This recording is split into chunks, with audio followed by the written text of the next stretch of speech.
to break a determinant as the product of two determinant, एक determinant को दो determinant के प्रोडक्ट के फॉर्म में एक्सप्रेस करना। और उसके पहले हमने क्या डिस्कस किया था कि दो डिटर्मिनेंट को मल्टीप्लाई करने का जो रूल होता है वो एग्जैक्टली मैट्रिसेस जैसा होता है, रो बाय कॉलम। तो जैसे मैट्रिसेस को मल्टीप्लाई करते हैं एग्जैक्टली उसी तरह से आप डिटर्मिनेंट को मल्टीप्लाई कर सकते हैं। बट बिकॉज डिटर्मिनेंट में रो और कॉलम इंटरचेंज करने या ट्रांसपोज करने से डिटर्मिनेंट की वैल्यू चेंज नहीं होती है, इस वजह से डिटर्मिनेंट में जो रो बाय कॉलम मेथड है उसको, उससे जो आंसर आएगा वही कॉलम बाय कॉलम मेथड से भी आएगा, वही रो बाय रो मेथड से भी आएगा, या कॉलम बाय रो मेथड से भी आएगा। तो डिटर्मिनेंट में प्रोसीजर वही है। अब उसको रो बाय कॉलम से करो या रो बाय रो से करो, you will get the same output. तो आपको थोड़ी फ्रीडम मिलेगी। फिर मैंने ये बोला था कि डिटर्मिनेंट्स को मल्टीप्लाई करना डेफिनेट प्रोसीजर है, सिंपल है, उसमें कुछ बताने का नहीं। लेकिन एक डिटर्मिनेंट को दो डिटर्मिनेंट के प्रोडक्ट में, मतलब फैक्टर्स में ब्रेक करना, that is a difficult task. वो एक वेल डिफाइंड प्रोसीजर भी नहीं है, हिट एंड ट्रायल जैसा है।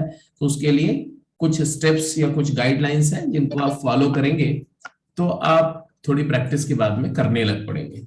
ठीक है, तो वो गाइडलाइंस को फिर से मैं एक बार रिकैप करता हूं। सबसे पहले मैंने क्या बोला था, observe the diagonal symmetry of determinant, कि डिटर्मिनेंट में डायगोनल के अबाउट एलिमेंट में सिमेट्री है क्या, जैसे कि वो सिमेट्रिक तो नहीं है या स्क्यू सिमेट्रिक तो नहीं है।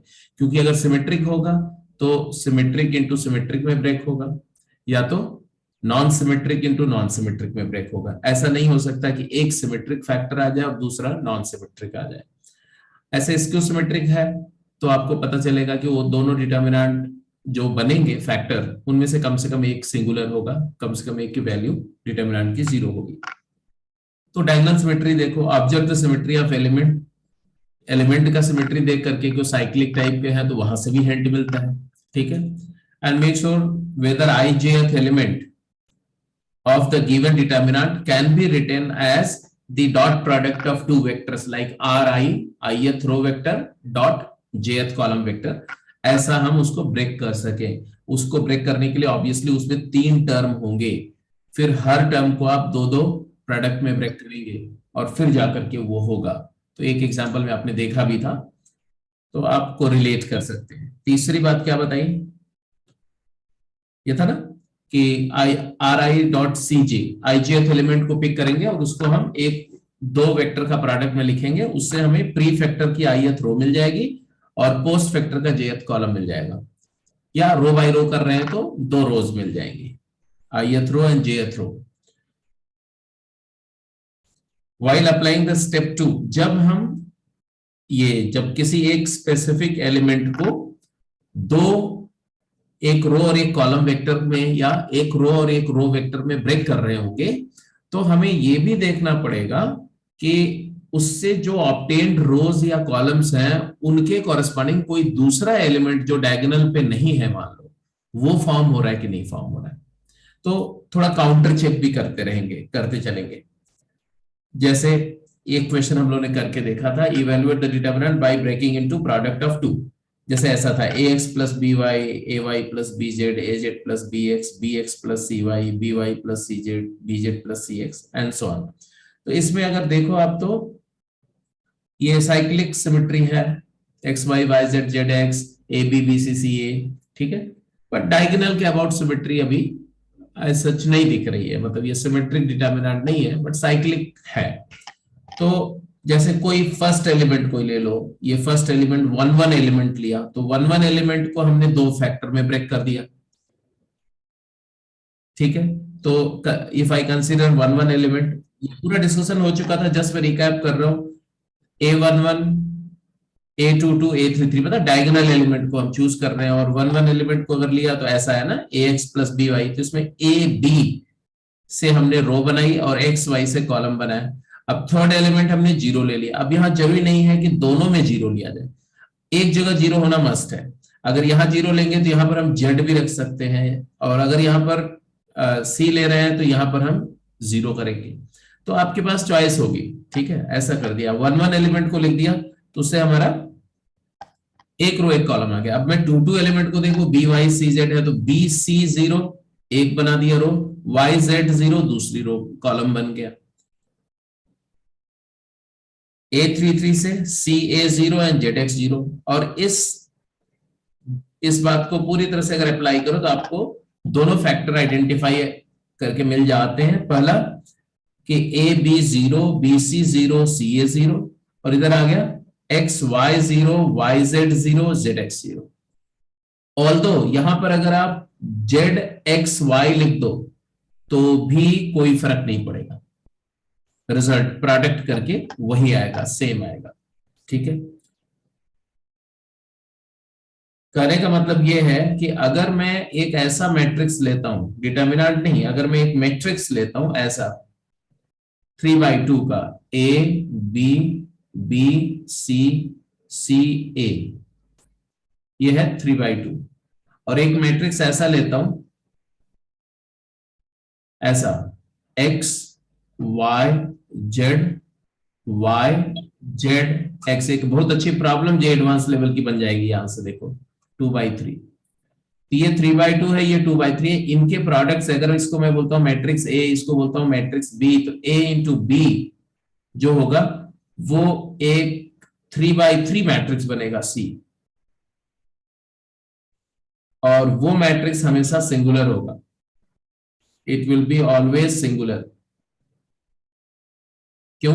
क्योंकि आप देखो ये ऐसे दो डिटर्मिनेंट से फॉर्म हो जाएगा, जैसे यहां पर एक रो और ऐड कर दो और यहां पर रो ऐड कर दो जीरो वाली, तो उससे कोई फर्क तो पड़ेगा नहीं। तो जो भी बनेगा वो एक सिंगुलर मैट्रिक्स बनेगा, क्योंकि इन दोनों डिटर्मिनेंट में से एक डिटर्मिनेंट तो कम से कम सिंगुलर होगा। ठीक है, तो ये एक जनरल कॉन्सेप्ट, जनरल रूल बताया जा रहा है आपको कि अगर m बाई n का एक मैट्रिक्स है A और n बाई m का दूसरा मैट्रिक्स है B, such that m is greater than n, तो ए बी प्रोडक्ट मैट्रिक्स जो बनेगा वो हमेशा सिंगुलर होगा। ठीक है, इस पर आप अपना फर्दर सोचना इस बात को। तो ये डिस्कशन लास्ट क्लास में हुआ था, अब इस पर कुछ क्वेश्चंस करते हैं। ठीक है, हाँ इसमें कुछ और बातें दिमाग में रखेंगे, जैसे कि skew symmetric matrix even order का है तो परफेक्ट स्क्वायर होता है। ठीक है, इसी तरह से आपको ये भी पता है कि ऑड ऑर्डर का स्क्यू सिमेट्रिक मैट्रिक्स है तो वो दो फैक्टर में अगर ब्रेक होगा तो दोनों में से कम एक सिंगुलर होगा। और तीसरी इंपॉर्टेंट बात क्या है कि if a given matrix a और कैपिटल सी उसका को फैक्टर मैट्रिक्स है, मतलब एक मैट्रिक्स ए है स्क्वायर मैट्रिक्स है और कैपिटल सी उसका को फैक्टर मैट्रिक्स है, मतलब कैपिटल सी के एलिमेंट कैपिटल ए के कॉरेस्पॉन्डिंग एलिमेंट के को फैक्टर्स हैं, तो उस केस में जो कैपिटल सी मैट्रिक्स का डिटर्मिनेंट होगा वो इस मैट्रिक्स ए के डिटर्मिनेंट का स्क्वायर होगा, अगर ये 3/3 ऑर्डर का है तो कभी कभी ऐसा होता है कि आपको जो मैट्रिक्स दिया रहेगा वो को फैक्टर मैट्रिक्स होगा और वो डिटर्मिनेंट ए का होल स्क्वायर हो जाएगा। ठीक है, तो ये रूल वैसे आगे मैं बताऊंगा, अभी आज ही की क्लास में इसको प्रूव कराऊंगा, बट अभी ये भी जानते हो कि ये भी कहीं कहीं पर फैक्टर करते समय हम यूज करेंगे इस बात को। तो ये 2-3 पॉइंट्स को हम इस्तेमाल करेंगे जब भी कोई क्वेश्चन को सॉल्व करेंगे। तो let's work out some problem. बोल रहा है split the following determinant as product of two determinant, इसको दो डिटर्मिनेंट के प्रोडक्ट में ब्रेक करना है। कोई भी एलिमेंट से स्टार्ट कर सकते हैं, नॉट नेसेसरली डायगोनल, आप यहां से भी स्टार्ट कर सकते हैं, यहां से भी स्टार्ट कर सकते हैं। डायगोनल से करने से यही फायदा होता है कि एक एलिमेंट को जब आप ब्रेक करोगे तो प्री फैक्टर की एक रो बन जाएगी और पोस्ट फैक्टर का उसका एक कॉलम कॉलम। बन जाता है पूरा। हाँ, तो दो उससे काम सर एक ज्यादा साथ उससे हो रहा था, डायगोनल से ज्या- ही कर रहा था सर मैं। ज्यादा इफिशिएंटली हो जाता है ना। तो इस वाले एलिमेंट को आप क्या लिखेंगे, x into x y into y z into z. तो आप एक्स वाई जेड और एक्स वाई जेड ऐसे दो पार्ट कर लो, तो एक रो बन गई एक कॉलम बन गया। तो आपने इसको लिखा तो हमने कुछ ऐसा लिखा कि सपोज करो कि ये प्री फैक्टर है और ये पोस्ट फैक्टर है, तो यहां हो गया एक्स वाई जेड और यहां भी हो गया x y z, row by column method use कर रहा हूं। अब मैं आऊंगा दूसरा एलिमेंट पर, ठीक है। दूसरा एलिमेंट करूंगा तो क्या मिलेगा भाई, वाई जेड एक्स, तो यहां पर हमने लिख दिया y z x, y into z into x, और यहां पर भी लिख दिया y into z into x. लेकिन जब मैं ऐसा लिखूंगा, जैसे ही सेकेंड एलिमेंट टू एलिमेंट पे आऊंगा, तो हमें थोड़ा सा क्रॉस चेक कर लेना चाहिए कि कहीं हम गलत डायरेक्शन में तो नहीं जा रहे हैं। जैसे कि first row and second column fix कर चुके हो, तो 1 2 एलिमेंट बनना चाहिए। देख लो, X Y, Y Z, Z X बन रहा है कि नहीं बन रहा है, 1 2 एलिमेंट बन रहा है। 2 1 एलिमेंट भी बनना चाहिए। Second row and first column से देखो, y x, z y, x z, तो ये भी बन रहा है। इसका मतलब है वी आर गोइंग राइट। तो आप तीसरे एलिमेंट को ब्रेक करो और यू आर डन, यहां पर आ जाएगा। अब तो समझ में आ गया होगा आपको कि तीसरा क्या होना चाहिए, जेड एक्स वाई, और यहां पर भी क्या होगा, जेड एक्स वाई। ZXY। अच्छा जी, ये जो डिटर्मिनेंट है दो, ये दोनों सेम ही डिटर्मिनेंट है। जो ये डिटर्मिनेंट है, ये भी वही डिटर्मिनेंट है। तो ये, और इसकी वैल्यू हम जानते हैं, याद है इसकी value, a b c, b C a, c A b, क्या होती है इसकी वैल्यू। मैंने बताया था कि 3 4 5 जितने सर्कुलेंट्स हैं, जितने साइक्लिक डिटर्मिनेंट्स हैं, उनको याद रखना चाहिए उनकी वैल्यू, क्योंकि वो बहुत इस्तेमाल होते हैं क्वेश्चन में। इसकी वैल्यू होती है 3xyz minus x cube minus y cube minus z cube, और बिकॉज दूसरा वाला भी सेम है तो होल स्क्वायर आ जाएगा। अब आप समझो कि आपको, अगर इसको अदरवाइज, अगर आप प्रोडक्ट में नहीं ब्रेक करते और इसको डायरेक्टली करने की कोशिश करते, तो आपके पास में मतलब एक चैलेंज ही है इसको करना, रो ऑपरेशन से रिड्यूस करना। Do you think it is so easy? It's not that easy.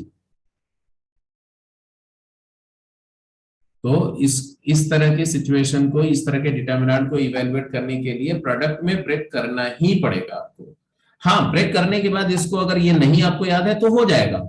जैसे इसको करना होगा, अगर मान लो हमें नहीं पता इसकी वैल्यू क्या है, तो हम क्या करेंगे, हम करेंगे R1 replace by R1 plus R2 plus R3 and x plus y plus z common ले लेंगे फ्रॉम R1। तो यहां से आ जाएगा x plus y plus z multiplied by 1 1 1 y z x, z x y. ये एक डिटर्मिनेंट की बात कर रहा हूं, फर्स्ट, उसी का स्क्वायर करना है। फिर इसको 2 जीरो बना देंगे, फिर आ जाएगा x plus y plus z multiplied by x square plus y square plus z square minus x y minus y z minus z x का नेगेटिव, ऐसा आ जाएगा। फिर मल्टीप्लाई करके यही चीज आ जाएगी।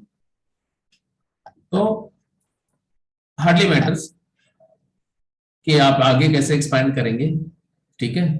बट ये वाले को तो आपको यहां से यहां जाने के लिए तो आपको प्रोडक्ट वाले टेक्निक यूज करनी पड़ेगी। अगला क्वेश्चन पे चलो, इसका आंसर क्या है।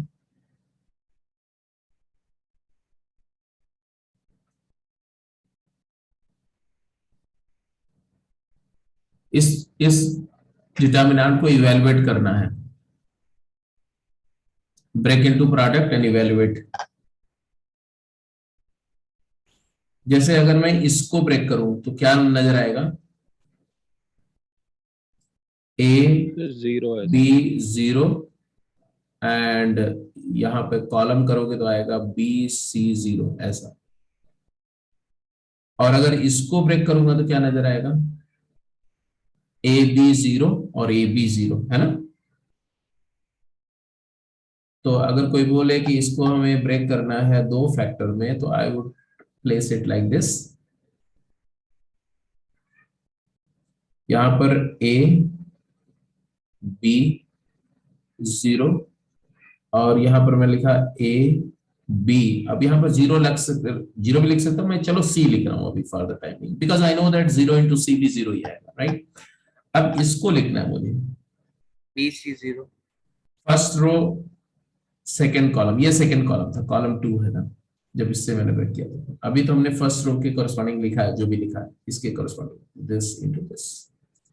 तो इसमें आया ए बी जीरो इंटू, यहां लिख दिया मैंने बी सी जीरो, तो मैं यहाँ लिखा हूँ बी, यहाँ लिखा हूँ सी, यहाँ लिखा हूँ ए, तो भी चलेगा क्योंकि बी सी ए भी चलेगा यहाँ।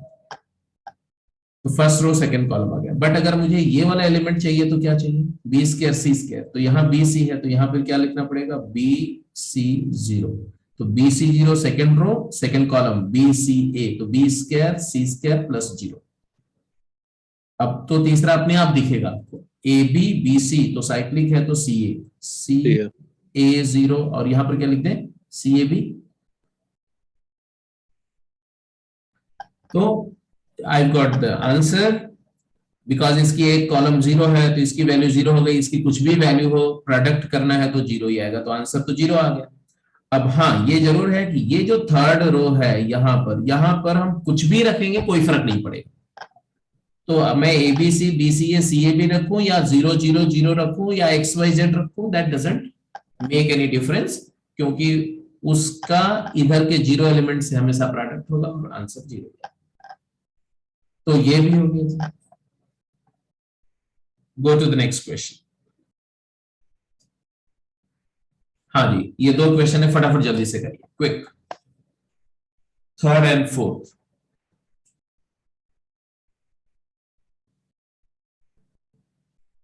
जिसमें जो क्वेश्चन नंबर 3 आप देख रहे हो ना, इसको तो अगर आप चाहो तो, हाँ कैसे किया था, वहां पर तो तुमने फैक्टर थ्योरम से किया होगा, है ना। तो अभी आप प्रोडक्ट में ब्रेक करके करो तो एक दूसरा टेक्निक मिल जाएगा। इसको फैक्टर थ्योरम से तो आसानी से हो जाएगा। थर्ड क्वेश्चन में अगर आप देखो तो फैक्टराइजेशन से तो आराम से हो जाएगा ना। अगर आप ए को बी पुट कर दो, ए इक्वल टू बी, ऐसा करने से आप देखोगे तो ये देखो ये दोनों कॉलम 1 और कॉलम 2 आइडेंटिकल हो जाएंगे, एंड देयरफॉर डिटरमिनेंट 0 हो जाएगा, मतलब a minus b is factor. इसी तरह से b इक्वल टू सी करोगे तो कॉलम 2 और कॉलम 3 आइडेंटिकल हो जाएंगे, तो b माइनस सी फैक्टर आप आइडेंटिफाई कर लिए। c इक्वल टू a करोगे तो कॉलम 3 और कॉलम 1 आइडेंटिकल हो जाएंगे, है ना, हो रहे हैं कि नहीं, कॉलम 3 और कॉलम 1 आइडेंटिकल, तो c माइनस a फैक्टर है। तो ये फैक्टर 3 मिल गए। बट हम ये भी देख रहे हैं कि एक्स वाई जेड में भी साइक्लिक है, देखो एक्स वाई जेड, यहाँ एक्स वाई जेड है थ्रू आउट, है ना। तो अगर हम एक्स इक्वल टू वाई करें तब कौन से दो रो आइडेंटिकल हो रहे हैं, R1 R1 R2 R2, तो x माइनस वाई फैक्टर है। y इक्वल टू जेड करो तो वहां से दिख जाएगा y माइनस जेड फैक्टर है। z इक्वल टू एक्स करो तो आपको z माइनस एक्स फैक्टर दिख जाएगा। सबको दिख रहा है ये? Yes sir. क्योंकि अगर कोई x equal to alpha put करके अगर दो रो आइडेंटिकल हो रही है, दो कॉलम आइडेंटिकल हो रहे हैं, तो इसका मतलब है कि alpha x equal to alpha root है, मतलब x माइनस अल्फा फैक्टर है। तो यहां से हमें पता चल गया कि इसकी जो वैल्यू आएगी वो आएगी a minus b multiplied by b minus c multiplied by c minus a multiplied by x minus y multiplied by y minus z multiplied by z minus x.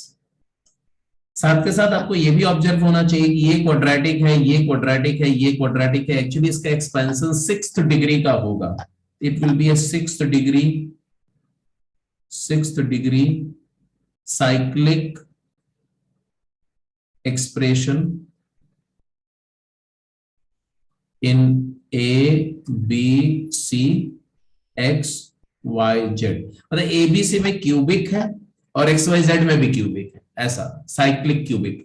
तो ये क्यूबिक हो गया तुम्हारा ABC में, cyclic cubic आ गया, ये भी X, Y, Z में भी साइक्लिक क्यूबिक आ गया, तो 6 डिग्री तो मेरी बन गई। तो इसके अलावा अगर कोई फैक्टर होगा तो वो कांस्टेंट होगा लैम्डा, और हम उसको डिनाई नहीं कर सकते, हम ये नहीं बोल सकते कि इसके अलावा कोई फैक्टर ही नहीं होगा। जो फैक्टर इसके अलावा होगा वो एक नॉन वेरिएबल फैक्टर होगा। तो हमने मान लिया कि कोई कांस्टेंट लैम्डा वो फैक्टर है, और फिर लैम्डा की वैल्यू निकालने के लिए हमारे पास जो भी टेक्निक है, क्या क्या टेक्निक होती है, ए बी सी की कुछ वैल्यू डाल दो और एक्स वाई जेड की कुछ वैल्यू डाल दो, तो यू गेट द आंसर। जैसे अगर मैं ए को 0 डाल दूं है ना, और बी को 1 डाल दो, और सी को -1 डाल दो, और ऐसे एक्स को 0 डाल दो, और y को -1 डाल दो, और z को 1 डाल दो। ठीक है, तो अपने आप तुम्हारा लैम्डा इवेलुएट हो जाएगा। देखो ध्यान से, क्या आएगा, तो राइट हैंड साइड और लेफ्ट हैंड साइड पहले मैं देख लूं, तो एलएचएस में मेरे को क्या मिलेगा, a माइनस एक्स 0, और b माइनस एक्स क्या आएगा 1, तो 1 का square is 1, c minus x क्या आएगा -1 का स्क्वायर इज 1, और फिर यहां से आ जाओ a माइनस वाई क्या आएगा 1 का square is 1, a minus b minus y क्या आएगा 2 का square is 4, c minus y क्या आएगा 0, c माइनस वाई 0, ऐसे a माइनस जेड क्या आएगा -1 का square is 1, and b minus z क्या आएगा, तो b minus z is 0, and c minus z क्या आएगा 4।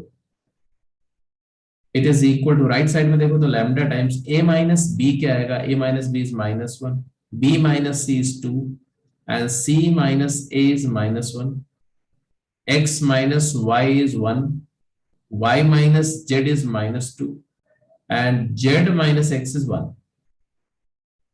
तो राइट हैंड साइड में अगर देखो बेटा, तो minus into minus plus minus, -2 lambda है, -4 लैम्डा, सॉरी, -4 टाइम्स लैम्डा।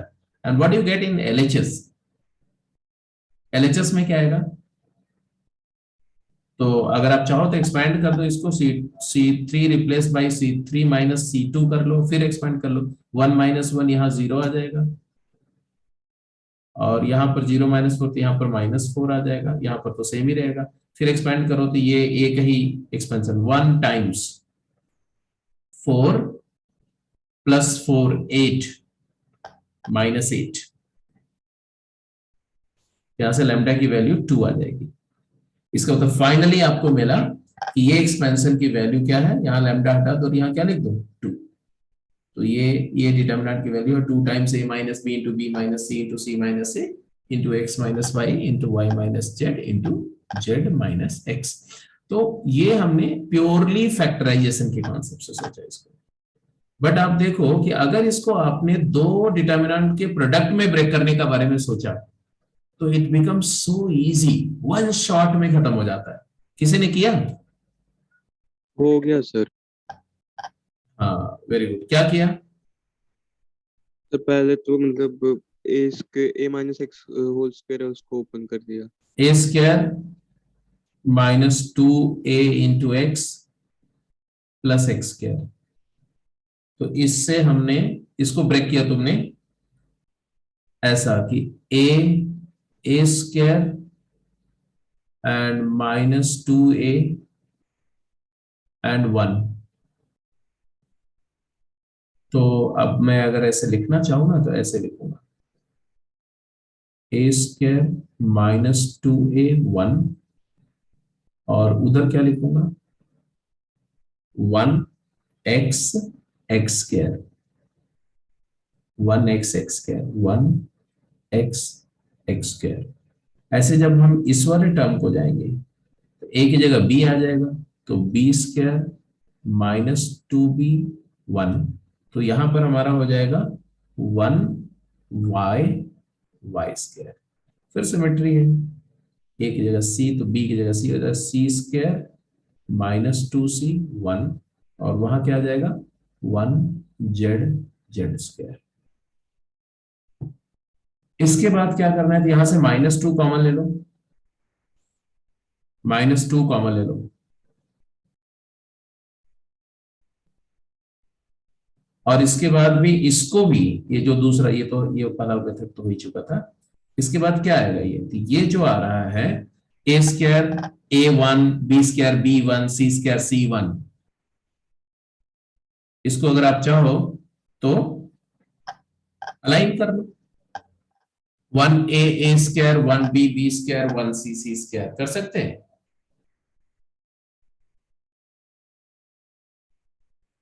अरे इसको रोलिंग कर दो, ये वाले को रोल करके यहां कर दो मान लो, और फिर इन दोनों को इंटरचेंज कर दो, तो वही एक माइनस साइन आएगा, यहाँ प्लस करके ऐसा आ जाएगा 1 1 1 a b c and a square b square C square, ऐसा हो जाएगा। और ये भी वही है 1 x x square 1 y y square 1 z z square. अब ये सर्कुलेंट ये सब तो आप जानते हो, 2 टाइम्स इसका क्या आएगा a माइनस बी बी, ये तो याद रहना चाहिए आपको, b minus c c minus a आ जाएगा, और इसका आ जाएगा x minus y y minus z and z minus x. So this is gone. Fourth question करो,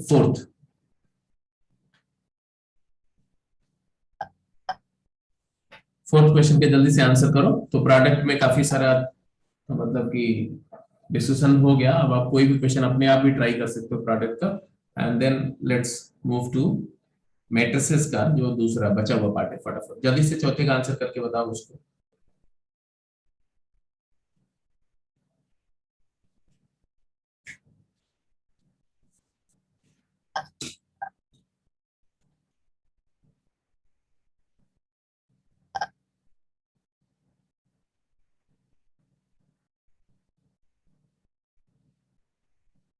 जीरो है क्या किया? सर, ये ब्रेक कर दिया था 1 को, जैसे साइन स्क्वायर वो प्लस कॉस स्क्वायर लिख दिया, और बाकी इन सबको ओपन करके फिर प्रोडक्ट में वो कर दिया। जैसे ठीक है, जैसे मान लो कॉस बीटा माइनस अल्फा है, राइट, इसको अगर तुम्हें ब्रेक करना हो तो क्या लिखोगे आप ये तो लिखोगे cos beta cos alpha plus sign beta sine alpha. Yes. और उसी पैटर्न पर अगर मैं बोलूं कि आप इसको ब्रेक करो 1 को, तो आप क्या लिखोगे? आप बोलोगे Sin cos square alpha plus sine alpha. अरे आप इसको चाहो तो कॉस अल्फा माइनस अल्फा लिख सकते हो ना, जीरो कॉस 0 1 होता है, cos alpha Yes. Minus alpha. ऐसे इसको क्या लिख दोगे? तो इस वाले को लिख देना कॉस बीटा माइनस बीटा। तो एक ही तरीका मिलेगा। जैसे अब क्या होगा इसमें, ये पहले इसको ले लो कॉस अल्फा साइन अल्फा, है ना, कॉस बीटा साइन बीटा, पहला फैक्टर हो गया। और दूसरा फैक्टर देखना हो तो cos alpha sine alpha, cos alpha sine alpha. ठीक है, तो आपको एक पैटर्न मिल रहा है ना। क्या पैटर्न मिल रहा है? अगर इसका ब्रेकअप करो तो 1 फर्स्ट रो और उसका कॉलम बनाओ जरा, तो क्या लिखोगे इसका? कॉस अल्फा, बोलो cos alpha sine alpha 0, yes. और इसमें क्या लिखोगे? Cos alpha sine alpha 0। तो यहां से cos square alpha plus sine square alpha 1, पहला एलिमेंट बन गया 1 1, फर्स्ट रो फर्स्ट कॉलम से 1 1 एलिमेंट बन गया। अब यहां पर क्या बता रहा है कि फर्स्ट रो तो फिक्स है कॉस अल्फा साइन अल्फा, तो पोस्ट फैक्टर का सेकेंड कॉलम मिल रहा है, क्या मिल रहा है? Cos beta sine beta 0। तो फर्स्ट रो सेकेंड कॉलम ये एलिमेंट भी बन गया। बट अगर ये इसको बीटा माइनस बीटा रहो तो यहां पर भी ऐसा लिख दो कॉस बीटा साइन बीटा 0। अब देखो सेकेंड रो सेकेंड कॉलम करोगे cos square beta plus sine square beta plus 0, तो 1, तो ये भी बोल रहा है। ऐसे second row first column cos beta cos alpha sine beta sine alpha का सम, ये भी बन रहा है। तो अब जब ये 4 बन गया ना, तो अब नहीं दिक्कत होगी, अब सीधे लिख दो। अब क्या आएगा? Cos gamma sine of gamma 0, और यहां पर भी लिख दो cos gamma sine of gamma 0, and therefore ये दोनों ही सिंगुलर है, तो ये 0 वैल्यू आ गई। तो क्या लगता है प्रोडक्ट में ब्रेक करना एक अच्छा ऑप्शन है ना, अगर पॉसिबल हो गया तो? सर वैनिश हो रहा है प्रोडक्ट, वो तो इजीली पता चल जाता है इसमें। हाँ, वैनिश हो रहा है तो भी, और नहीं भी वैनिश हो रहा तो भी, मैंने बोला कि प्रोडक्ट में ब्रेक करना इज अ गुड ऑप्शन, इसको स्किलफुली सीखना चाहिए, करना चाहिए। स्पेशली जहां पर आपको रो ऑपरेशंस में दिक्कत हो रही हो, जहां पर फैक्टराइजेशन में दिक्कत हो रही हो, तो वहां पर आप प्रोडक्ट में ब्रेक करना एक ऑप्शन है, उसको ध्यान में रखते हुए काम करें। ठीक है, अब आते हैं बेटा वापस, क्योंकि डिटर्मिनेंट से जितनी भी स्किल डिटर्मिनेंट को इवेलुएट करने की है वो सारी आप सीख चुके हैं, except the differentiation and integration of determinant, right? तो उसकी अभी जरूरत भी नहीं है आपको। तो अब हम लोग वापस आते हैं मैट्रिसेस के उस पार्ट पर जिसमें डिटर्मिनेंट का इस्तेमाल होता है। तो अब आप लिखेंगे सम स्पेशल मैट्रिसेस, ठीक है, एंड देयर एप्लीकेशंस। फटाफट लिखेंगे some special matrices and their applications.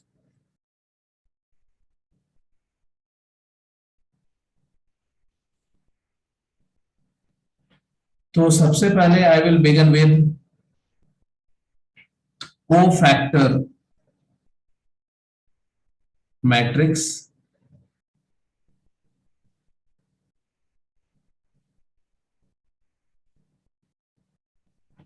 ये कोफैक्टर मैट्रिक्स क्या है, और इसी की हेल्प से हम लोग डिफाइन करेंगे एडजॉइन ऑफ अ मैट्रिक्स। तो आप पहले कोफैक्टर मैट्रिक्स डिफाइन करो। Cofactor matrix of a matrix, मेरे साथ साथ फटाफट लिख दीजिए, of a matrix a i j n by n. मतलब कोफैक्टर मैट्रिक्स जो है वो सिर्फ स्क्वायर मैट्रिसेस के लिए डिफाइंड है, नॉन स्क्वायर। अब जो भी हम बताएं बात करेंगे सब स्क्वायर मैट्रिसेस के लिए करेंगे नाउ ऑनवर्ड। तो cofactor matrix of a matrix a i j n cross n is denoted as C, capital C, denoted by capital C and written as Cij order n by n, where Cij is cofactor of Aij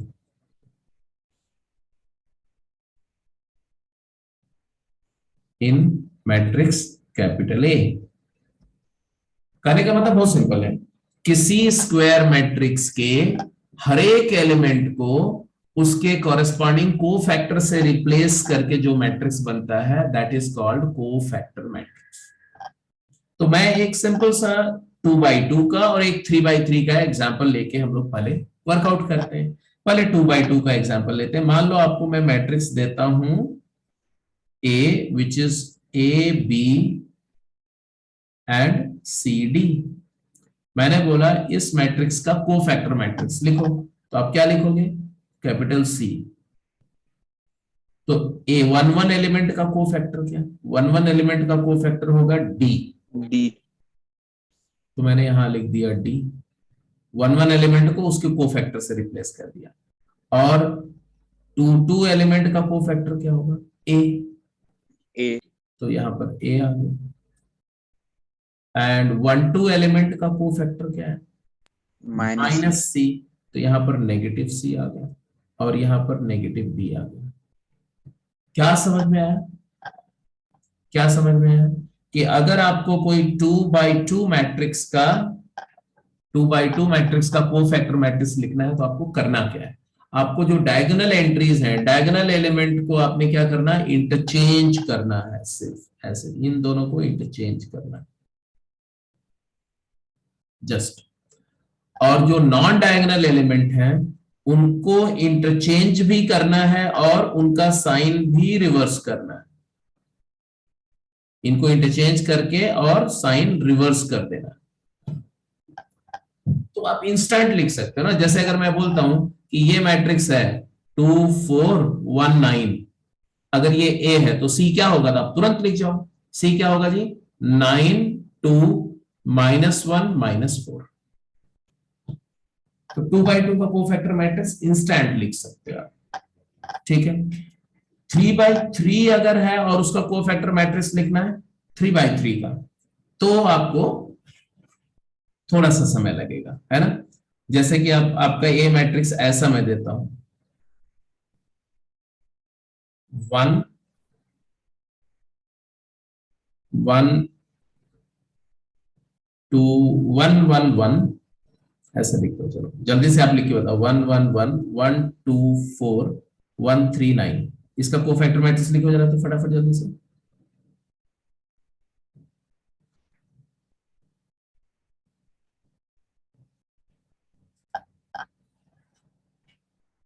तो आपको क्या लिखना है यहाँ पर C11, C12, C13, C21, C22, C23, यहाँ C31, C32, C33, ये लिखना है आपने। अब ये कैलकुलेट करना है, वन वन एलिमेंट का कोफैक्टर, इसका कोफैक्टर निकालना है। तो क्या आएगा भाई, 9 2 18, 18 माइनस 12 6,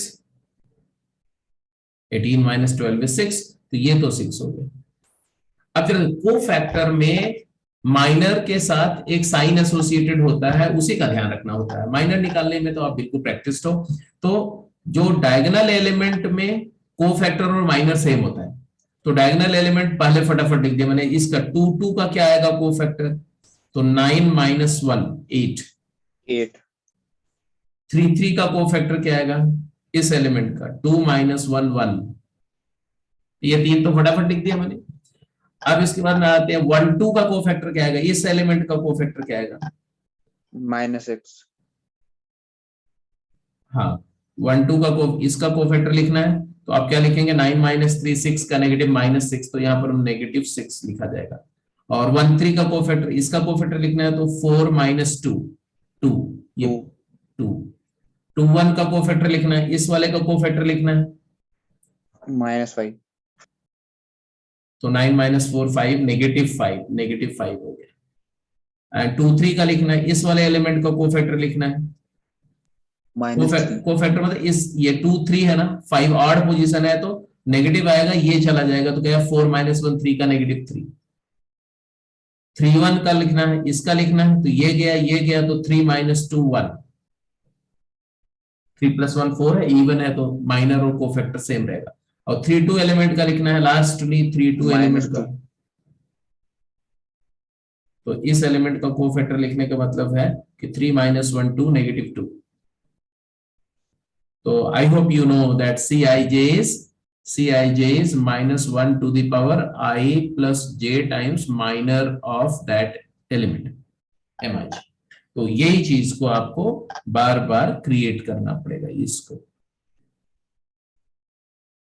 तो किसी भी मैट्रिक्स का कोफैक्टर मैट्रिक्स लिख सकते हैं, I don't think there is any trouble. Clear है ना? Yes sir. Yes sir. अब कोफैक्टर मैट्रिक्स समझ में आ गया, तो इसमें लिखेंगे adjoint of a matrix and its properties. क्या लिखेंगे? Adjoint of a matrix and its properties.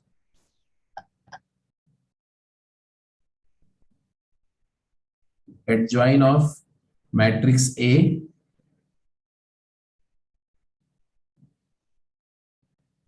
और उसकी प्रॉपर्टीज क्या क्या है, ये बहुत इंपॉर्टेंट है। एडजॉइन ऑफ ए क्या है जी? तो adjoin of matrix A which is a square matrix order n by n is defined as transpose of cofactor matrix of A, cofactor matrix of A, denoted as ADG of A, ADG adjoin of A, ऐसे लिखेंगे इसको। तो adjoint ए, और ये क्या है? Cofactor matrix का transpose. तो ए मैट्रिक्स का कोफैक्टर मैट्रिक्स अभी जस्ट आपने निकाला, उसी कोफैक्टर मैट्रिक्स का अगर आप ट्रांसपोज कर दो तो आपको एडजॉइन ए मिल जाएगा। This is what you are supposed to do. इसका मतलब क्या है? इसका मतलब बहुत सिंपल है। मतलब ये है कि अगर ए मैट्रिक्स, मान लो हम 3/3 के लिए लिखते हैं, तो ए मैट्रिक्स सपोज करो तुम्हारा ऐसा है, A11, A12, A13, 21, 22, 23 and 31, 32, 33। तो इसका सी मैट्रिक्स अभी जस्ट आपने लिखा, सी मैट्रिक्स हो जाएगा जहां एलिमेंट है वहां उसी का कोफैक्टर डाल दो, C11, C12, C13, C21, C22, C23। And C31 C32 C33, ये आ गया कोफैक्टर मैट्रिक्स। तो एडजॉइन ए कैसा होगा, एडजॉइन ए लिखना है तो इसी का हमें ट्रांसपोज करना पड़ेगा। ट्रांसपोज करने पर क्या होगा साहब, तो जो रो है वो कॉलम बन जाएगी। तो ये ऐसा आ जाएगा C11, रो के कोफैक्टर कॉलम में, कॉरेस्पॉन्डिंग कॉलम में जाएंगे C11 C12 C13। Second row के कोफैक्टर सेकेंड कॉलम में इंसर्ट होंगे C21 C22 C23 C31 C32 C33। मतलब अगर आपको एडजॉइन लिखना है किसी मैट्रिक्स का, डायरेक्ट एडजॉइन लिखने के लिए आपको क्या करना पड़ेगा, तो अगर आप बाई रूल जाओ तो पहले कोफैक्टर मैट्रिक्स लिखो फिर उसका ट्रांसपोज करो। लेकिन अगर आपको डायरेक्ट एडजॉइन लिखना है तो उसका तरीका बड़ा सिंपल है कि डायगोनल एलिमेंट जो है इनको तो उनके कोफैक्टर से ही रिप्लेस कर दो, क्योंकि देखो डायगोनल एलिमेंट में एलिमेंट और कोफैक्टर मैच कर रहे हैं। बट नॉन डायगोनल एलिमेंट में ध्यान का रखना है कि जो 1 2 का कोफैक्टर है, इसका 1 2 का कोफैक्टर फाइंड करो, लेकिन इसको 1 2 पोजीशन में मत डालो। 1 2 का कोफैक्टर कौन सी पोजीशन में इंसर्ट होगा, कौन सी पोजीशन में, 2 1 पोजीशन में। और 2 1 का कोफैक्टर, 2 1 एलिमेंट का जो कोफैक्टर होगा वो कौन सी पोजीशन में इंसर्ट होगा, वो 1 2 पोजीशन में इंसर्ट होगा। तो कोफैक्टर्स को डायगोनल के अक्रॉस शिफ्ट करके लिखेंगे, इमेज करके लिखेंगे। तो आप डायरेक्ट भी एडजॉइंट लिख सकते हो। जैसे चलो पहले कुछ एडजॉइंट लिख के बताओ मुझको, मैं एग्जांपल दे रहा हूं, फटाफट एडजॉइंट लिखेंगे। फॉर एग्जांपल अगर मैट्रिक्स ए है तुम्हारा ऐसा, a b x y, adjoint लिखो, एडजॉइन ऑफ ए। तो एडजॉइन ए लिखना है तो आपको क्या करना है, तो भाई डायगोनल एलिमेंट का कोफैक्टर उसी पोजीशन पे जाएगा। इसका कोफैक्टर y है तो यहां y आ जाएगा, y का को 2 2 का कोफैक्टर a है तो यहां a आ जाएगा, कोई चेंज नहीं होगा। बट नॉन डायगोनल एलिमेंट के कोफैक्टर के साथ क्या होगा वो इंटरेस्टिंग है। इसका कोफैक्टर कहां जाएगा, b का कोफैक्टर है क्या, -x है। 1 2 एलिमेंट का कोफैक्टर क्या है, -x है। और 1 2 एलिमेंट का कोफैक्टर किस पोजीशन में जाएगा, 2 1 पर, तो यहां पर -x आ जाएगा। और 2 1 एलिमेंट का कोफैक्टर क्या है बोलो, 2 1 एलिमेंट का कोफैक्टर क्या है, -b है, तो उसको यहां रखें। कुछ बात मेरी समझ रहे हो, समझ रहे हो मेरी बात को कि नहीं। यस यहां पर C11, यहां पर C12, यहां पर C21, यहां पर C22 रखना है। अब आप आराम से, C11 बिल्कुल सही प्लेस्ड है, C22 बिल्कुल सही प्लेस्ड है ना। C21 ये कोफैक्टर जो यहां लिखा जाएगा वो किसका कोफैक्टर होना चाहिए, वो इस एलिमेंट का होना चाहिए, तो वो B नेगेटिव है।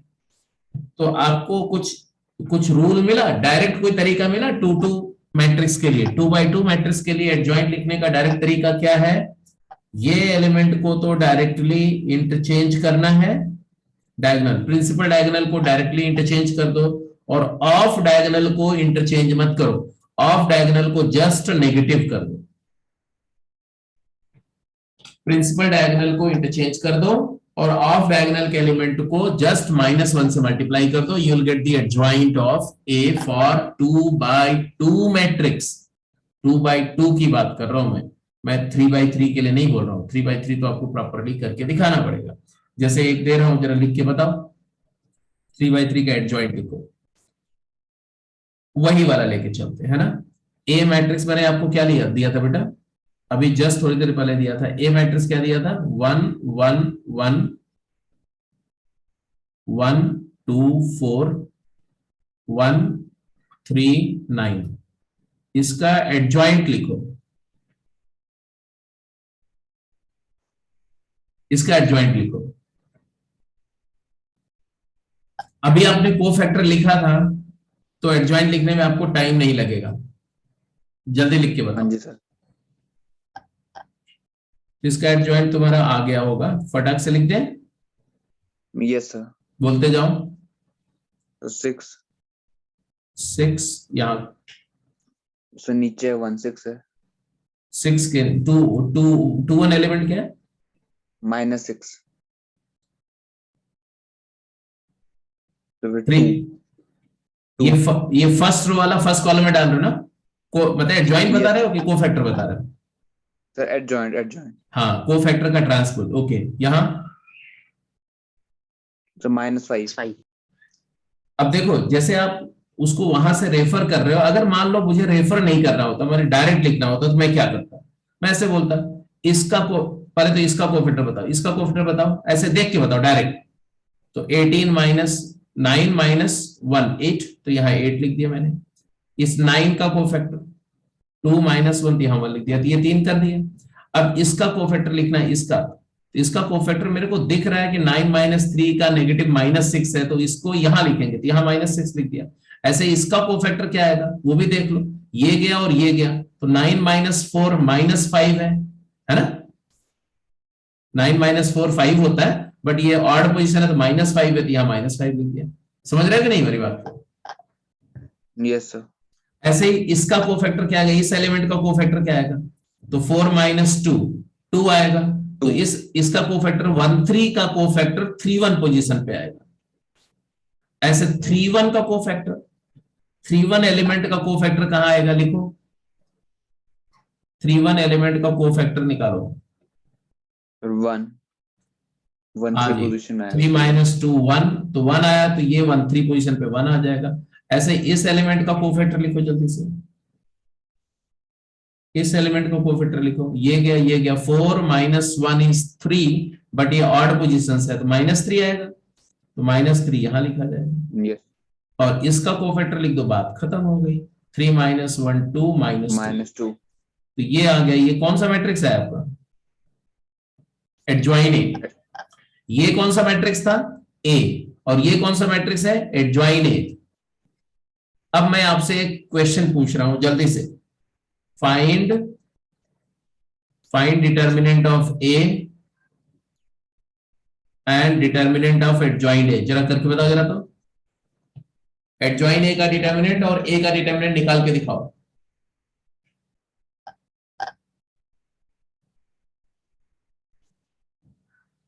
ए का डिटर्मिनेंट तो आप वैसे भी देख सकते हो, 1 1 1 1 1 x x square 1 y y square, ऐसा है ना? 1 x x square 1 y y square 1 z z square. मैंने जानबूझ करके सर्कुलेंट लिया है, x minus y y minus z z minus x, तो ये वैल्यू आ जाएगी 1 माइनस 2 2 माइनस 3 एंड 3 माइनस 1, ये आंसर आएगा। तो इसकी वैल्यू एक्चुअली आएगी 2, और आप 2 जीरो बना लो और सॉल्व कर लो, वहां से भी आ जाएगा। ठीक है, तो डिटर्मिनेंट ए की वैल्यू 2 आएगी, डिटर्मिनेंट ए की वैल्यू 2 आएगी। ये तो मैंने मैट्रिक्स ए का डिटर्मिनेंट लिया था ना, ये मैट्रिक्स ए है बेटा अभी, तो हमने डिटर्मिनेंट नहीं लिखना है, मैट्रिक्स ही लिखना भी। हाँ, तो इसके डिटर्मिनेंट की वैल्यू आ गई, कितनी आ गई? 2। Agreed? Yes sir determinant a equal to 2। अच्छा, एडजॉइन ए का डिटर्मिनेंट निकाल के बताओ। तो in order to get the determinant of adjoint of ए, तो आप, ये तो एडजॉइन ए मैट्रिक्स था, ये डिटर्मिनेंट नहीं बेटा, सिंपल, थोड़ा ध्यान रखना। तो एडजॉइन ए का जो डिटर्मिनेंट आएगा उसके लिए आप चाहो तो मैं ऐसा लिख दूं, ये बिकॉज यहाँ 1 है, यहाँ -2 है, 1 है, तो 2 जीरो बनाया जा सकता है आसानी से। तो मैं ऐसा लिख रहा हूं कि ऑपरेशन कर दे रहा हूं, C3 replace by C3 minus C1 और C2 replace by C2 plus 2C1। तो यहाँ क्या आएगा, इसका डबल इसमें जाएंगे तो यहाँ 6 आ जाएगा, इसका डबल इसमें से ऐड करेंगे तो यहाँ पर आ जाएगा 8 -2 आ जाएगा, इसका डबल इसमें ऐड करेंगे तो 0 आ जाएगा। यहाँ कोई चेंज नहीं है, 6 -5 1, इसको ऐसे रहने दिया। एंड 2 - 6 -4 आ गया, यहाँ पर -3 + 5 is 2 आ गया, और 1 - 1 0 आ गया। So now if I put it like this, determinant of adjoint A, तो इसकी वैल्यू क्या आएगी? तो 1 × 12 - 8 4 आ गया, 4 इट इज एक्चुअली, अगर आप ध्यान से देखो तो ये डिटर्मिनेंट ए का स्क्वायर आया। तो क्वेश्चन इज, जो ए मैट्रिक्स का डिटर्मिनेंट की वैल्यू आई और जो एडजॉइंट ए के डिटर्मिनेंट की वैल्यू आई, वो उसमें एक रिलेशन दिख रहा है। अब ये रिलेशन कोइंसिडेंस है या ये सच में ऐसा रूल होता है? अभी देख रहा है कि ए के डिटर्मिनेंट का स्क्वायर है एडजॉइंट ऑफ ए का डिटर्मिनेंट, n-1 पावर होगी। तो n-1 पावर होगी, गेस कर सकते हैं हम। जब तक हम प्रूफ नहीं करेंगे तब तक तो नहीं बोलेंगे, बट यस ऐसा लग रहा है कि 3 है तो 3 - 1 2, तो 2 पावर है, ऐसा हो सकता है। अब पहले बताए, एडजॉइंट ऑफ मैट्रिक्स समझ में आ गया सबको?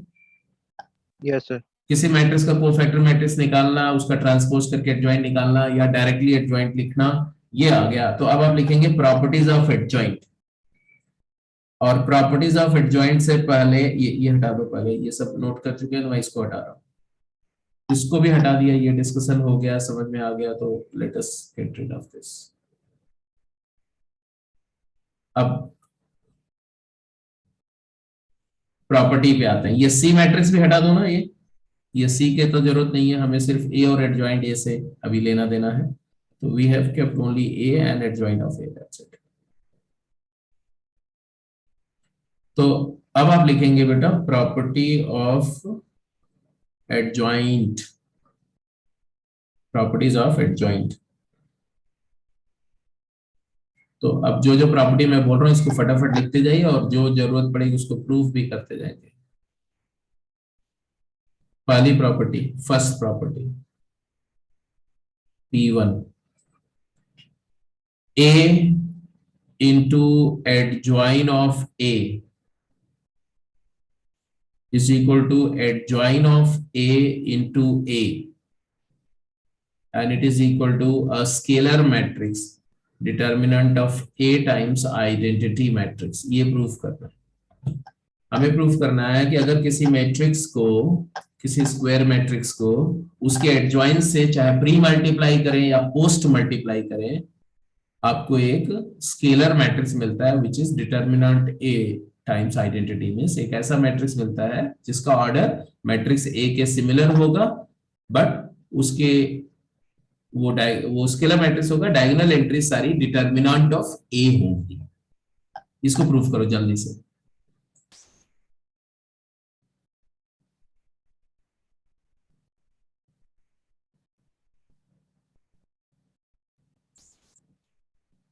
तो इसको कैसे प्रूफ करेंगे भाई?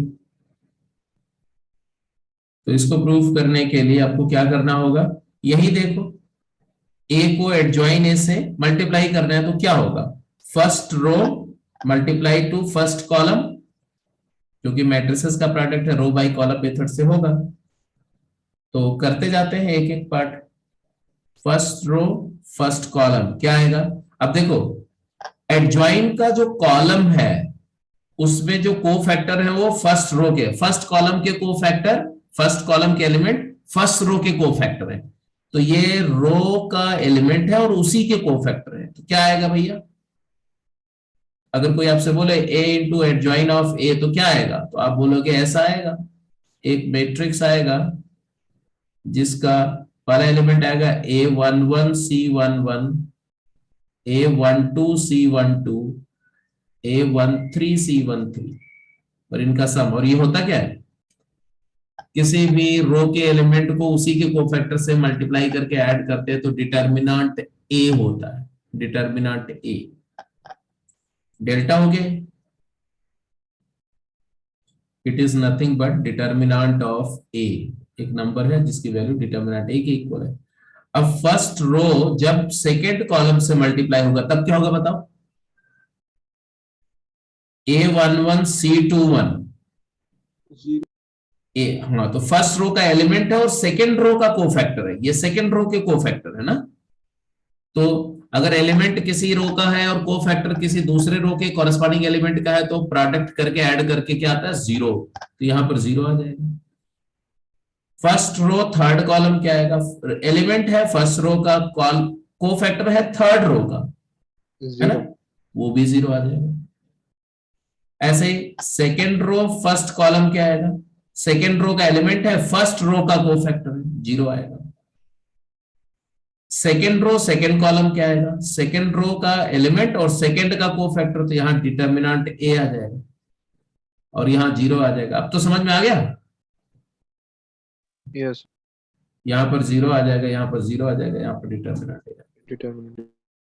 तो फाइनली आपको एक मैट्रिक्स मिला क्या, जिसकी डायगोनल एंट्रीज क्या है, डेल्टा डिटर्मिनेंट ए। तो डिटर्मिनेंट ए अगर कॉमन ले लो तो ये आ जाएगा डिटर्मिनेंट ए टाइम्स 3/3 की आइडेंटिटी 1 0 0 0 1 0 0 0 1, ये आइडेंटिटी मैट्रिक्स ऑफ ऑर्डर 3। ठीक है, तो आप इसको n/n के लिए भी प्रूफ कर सकते हो एलिमेंट मेथड से। आप करने की कोशिश करना, नहीं होगा तो मैं करके बताऊंगा। ठीक है, तो ये पहली प्रॉपर्टी याद रहेगी, a into adjoint a into adjoint a is adjoint a into a is determinant a into identity। अच्छा जी, ये प्रॉपर्टी अगर आप देखो तो इसको देखते ही आपको लगता है कि हम इसी को तो ढूंढ रहे थे। जिस दिन हमने मैट्रिसेस का प्रोडक्ट डिफाइन किया था और उसके अलजेब्राइक रूल्स लिखे थे, उस दिन से हमारे ऐसे ही सिचुएशन की तलाश शुरू हो गई थी। हमने एक बात वहां डिफाइन करी थी, इनवर्स मल्टीप्लिकेटिव इनवर्स, याद आया कुछ? किसी मैट्रिक्स ए का मल्टीप्लिकेटिव इनवर्स वो मैट्रिक्स बी होता है जिसको ए में लेफ्ट से मल्टीप्लाई करें या राइट से मल्टीप्लाई करें, प्रोडक्ट क्या हो जाए, आइडेंटिटी मैट्रिक्स हो जाए। तो हम बोलते हैं कि B is equal to inverse of A। तो यहां पर आपको ऐसा सिचुएशन आ गई कि नहीं, कि एक मैट्रिक्स को जब हमने A में मल्टीप्लाई किया प्री या पोस्ट, तो मुझे identity matrix multiplied by a scalar आ गया।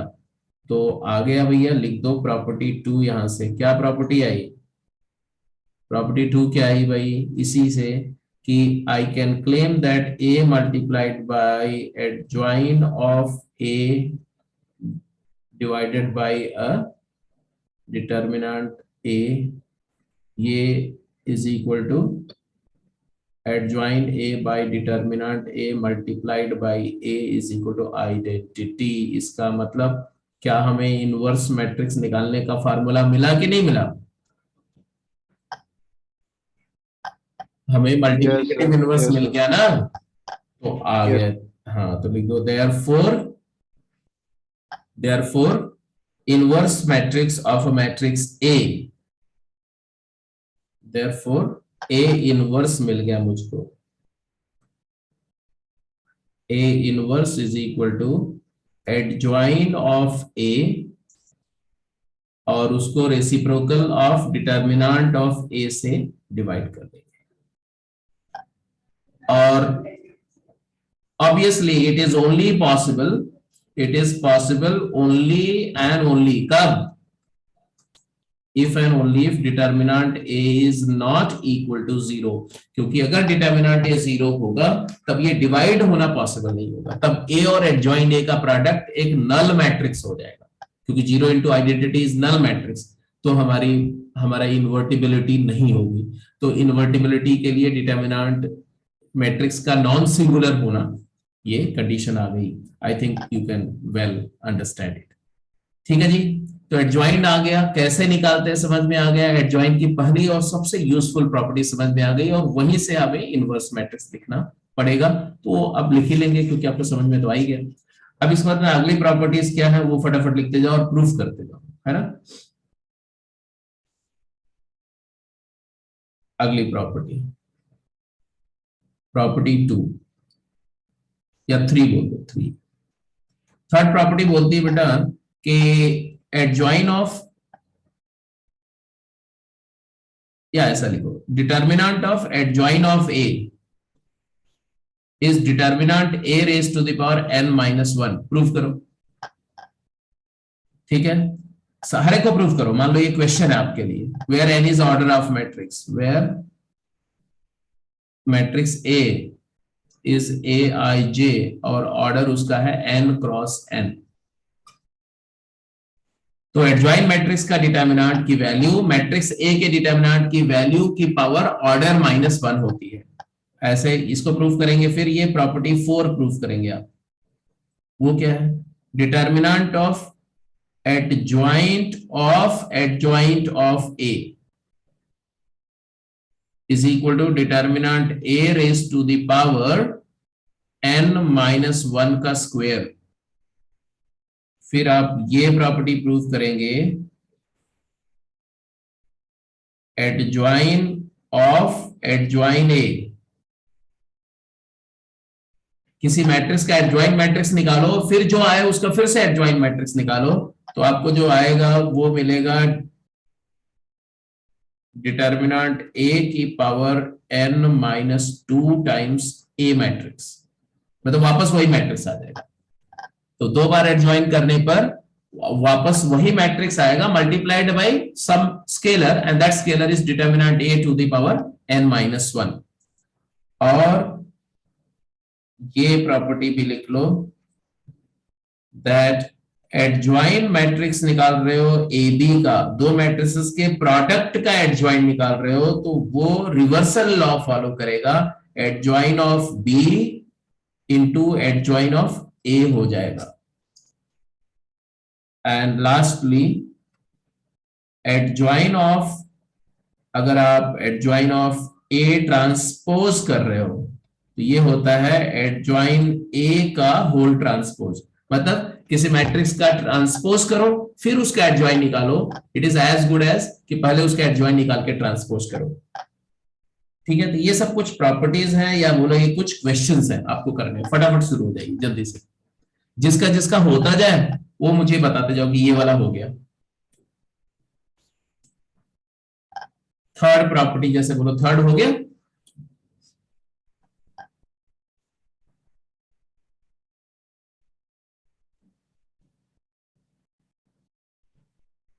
थर्ड को जो सेकंड प्रॉपर्टी है ना, फर्स्ट प्रॉपर्टी का से डायरेक्टली प्रूव कर सकते हो थर्ड को। Third is not a big deal, आराम से कर सकते हैं।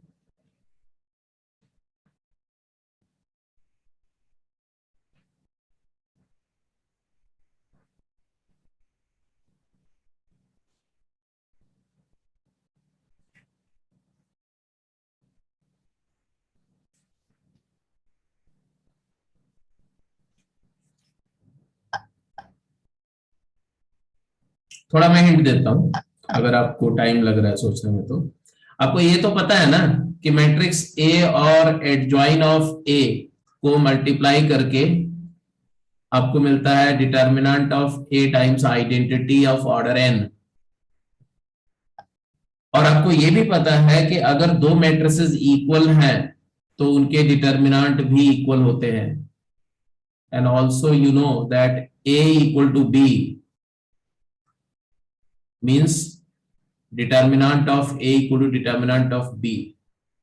तो यहां से आप क्लियर कट ये बोल सकते हो ना भाई, taking determinant of both side, determinant of A into adjoint of A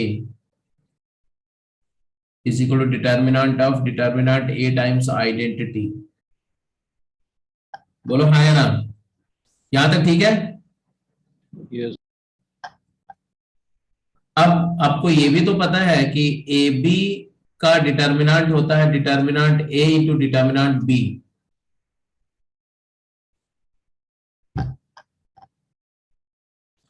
तो हर एक्शन के पीछे जो रीजन है वो मैं बता रहा हूं। फर्स्ट एक्शन के पीछे ये रीजन था, determinant AB is determinant A to determinant B, क्योंकि जैसे आप मैट्रिसेस को मल्टीप्लाई करते हैं वैसे डिटर्मिनेंट को मल्टीप्लाई करते हैं। तो आप पहले मैट्रिसेस को मल्टीप्लाई करके फिर उसका डिटर्मिनेंट निकालो, या पहले डिटर्मिनेंट निकाल के मल्टीप्लाई करो, एक ही बात है। तो इस वजह से यहां पर आ जाएगा determinant A into determinant adjoin of A। और यहां पर अब कौन सा रूल लगेगा, कौन सा रूल लगेगा? K टाइम्स A मैट्रिक्स का डिटर्मिनेंट क्या होता है? तो K की power order n times determinant A। याद आया कि नहीं आया? Yes sir.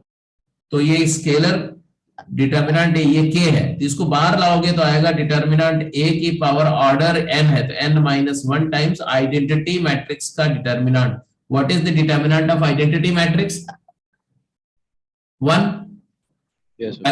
ट्रायंगुलर का डिटरमिनेंट उसका product of principal diagonal element 1, तो ये आ गया तुम्हारा ये आ गया तुम्हारा डिटरमिनेंट a की पावर सॉरी n आएगा, n माइनस 1 नहीं n, तो ये आ गया तुम्हारा डिटरमिनेंट a की पावर n, ये आया ना determinant a into adjoint a का डिटरमिनेंट इज डिटरमिनेंट a की पावर n, एंड देयरफॉर क्या आया, देयरफॉर आ गया कि एडजॉइंट a का determinant is equal to determinant a whole to the power n minus 1। हो गया, ये प्रॉपर्टी प्रूव हो गई कि नहीं? Yes, sir. ये वाली प्रॉपर्टी प्रूव हो गई। पक्का क्लियर है सबको? Yes, sir. क्यों भाई साकेत, ठीक है? ठीक है कि कोई शक है? मिस्टर साकेत, ठीक है सर। ठीक है, तो ऐसा है कि मेरे को तो एक शक है, तो बिकॉज तुम लोगों ने ठीक बोल दिया तो अब मैं बताऊंगा नहीं, तुम लोग अपने आप सोच करके इस शक का समाधान करना कि यहां से ये वाला स्टेप के बाद जो मैंने लास्ट स्टेप लिखा तो उसके लिए हमने डिटर्मिनेंट ए से डिवाइड किया, और वो तभी पॉसिबल है जब डिटर्मिनेंट ए 0 नहीं है।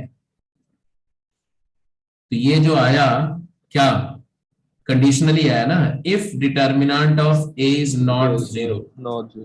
Yes. That is when A is non singular.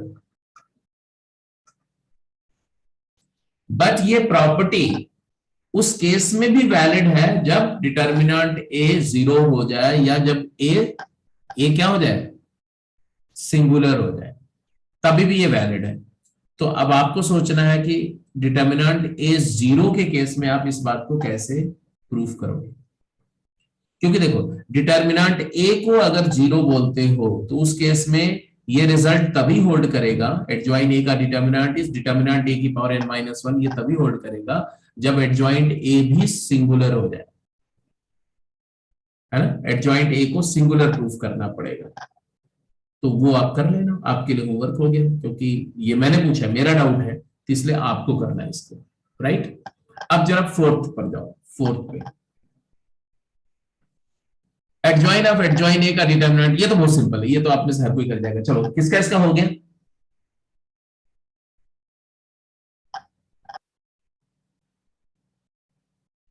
Fourth property हो गई।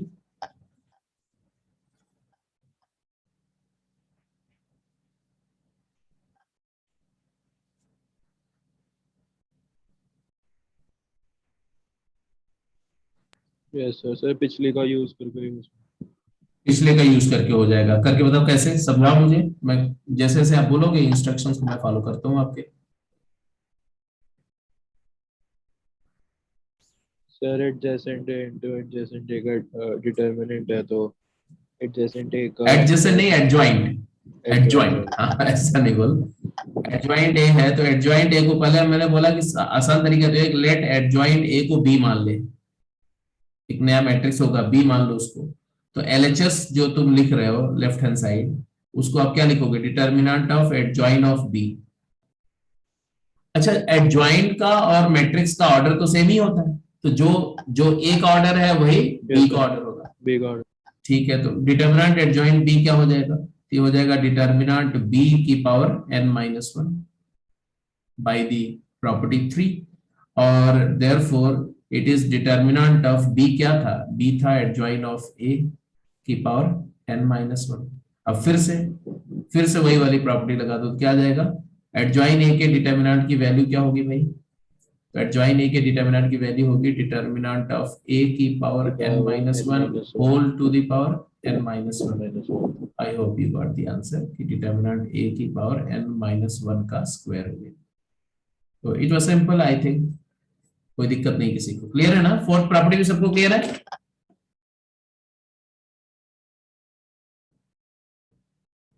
Yes sir. ठीक है, अब ऐसा देखो, एक क्वेश्चन मैं पूछ रहा हूं आपसे, पहले उसका आंसर करो, फिर हम आगे कुछ बात करेंगे, अगली प्रॉपर्टी जाएगी। एक स्टेटमेंट मैं लिख रहा हूं, आपको बताना ये सही है या गलत। A B and B inverse A inverse are inverse matrices of each other.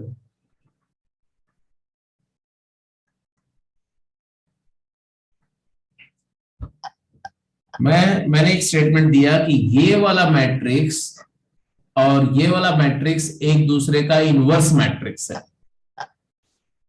ये बात सही है या गलत? Is it true? क्या ये सही स्टेटमेंट है? तो दो मैट्रिसेस एक दूसरे के इनवर्स मैट्रिसेस हैं, ये कैसे टेस्ट करते हैं? तो सिंपल है, उनको प्री या पोस्ट मल्टीप्लाई करके देखते हैं। प्रोडक्ट अगर आइडेंटिटी आ जाता है तो बोलेंगे यस इट इज ट्रू, अगर नहीं आता तो बोलेंगे नहीं जी ये इनवर्स मैट्रिसेस नहीं है। तो हम क्या करेंगे, हमने बोला ए बी और बी इनवर्स ए इनवर्स को मल्टीप्लाई किया तो क्या आएगा बोलो, A times B associative law hold करता है, B into B inverse times A inverse, और क्या आ जाएगा a into A, B into B inverse क्या आ जाएगा, identity times A inverse, and therefore a into identity क्या आ जाएगा, a times A inverse, and a into A inverse क्या आ जाएगा, I। तो हमने देखा कि दो मैट्रिसेस को मल्टीप्लाई करके आइडेंटिटी आ गया, इसका मतलब है कि ये दोनों एक दूसरे के इनवर्स हैं। ये स्टेटमेंट क्या है, ट्रू स्टेटमेंट था। तो इस बात को समझो कि जितनी भी ये सब प्रॉपर्टीज है, जैसे ये प्रॉपर्टी है, ये प्रॉपर्टी है, या एडजॉइन से रिलेटेड बहुत सारी प्रॉपर्टीज में हमें इस कॉन्सेप्ट को यूज करके अगर हम चाहेंगे तो प्रॉपर्टीज बहुत आसानी से प्रूव हो जाएंगे। अदरवाइज हमें एलिमेंट मेथड से प्रूव करना पड़ेगा, विच इज वेरी टिडियस। तो अभी हमें प्रॉपर्टी को सिर्फ उसकी ट्रुथ को वेरीफाई करना है, उसको एस्टैब्लिश करना है, तो हम आसान तरीके से एस्टैब्लिश करना होगा। तो हम इसको प्रूव करेंगे कैसे, यहाँ नोट करके कहीं लिख लो। कोई भी एडजॉइन से रिलेटेड स्टेटमेंट को वेरीफाई करना है, चेक करना है, प्रूफ करना है, तो आप इस मेथड को फॉलो करोगे जो मैं बताने जा रहा हूं अभी आपको। क्या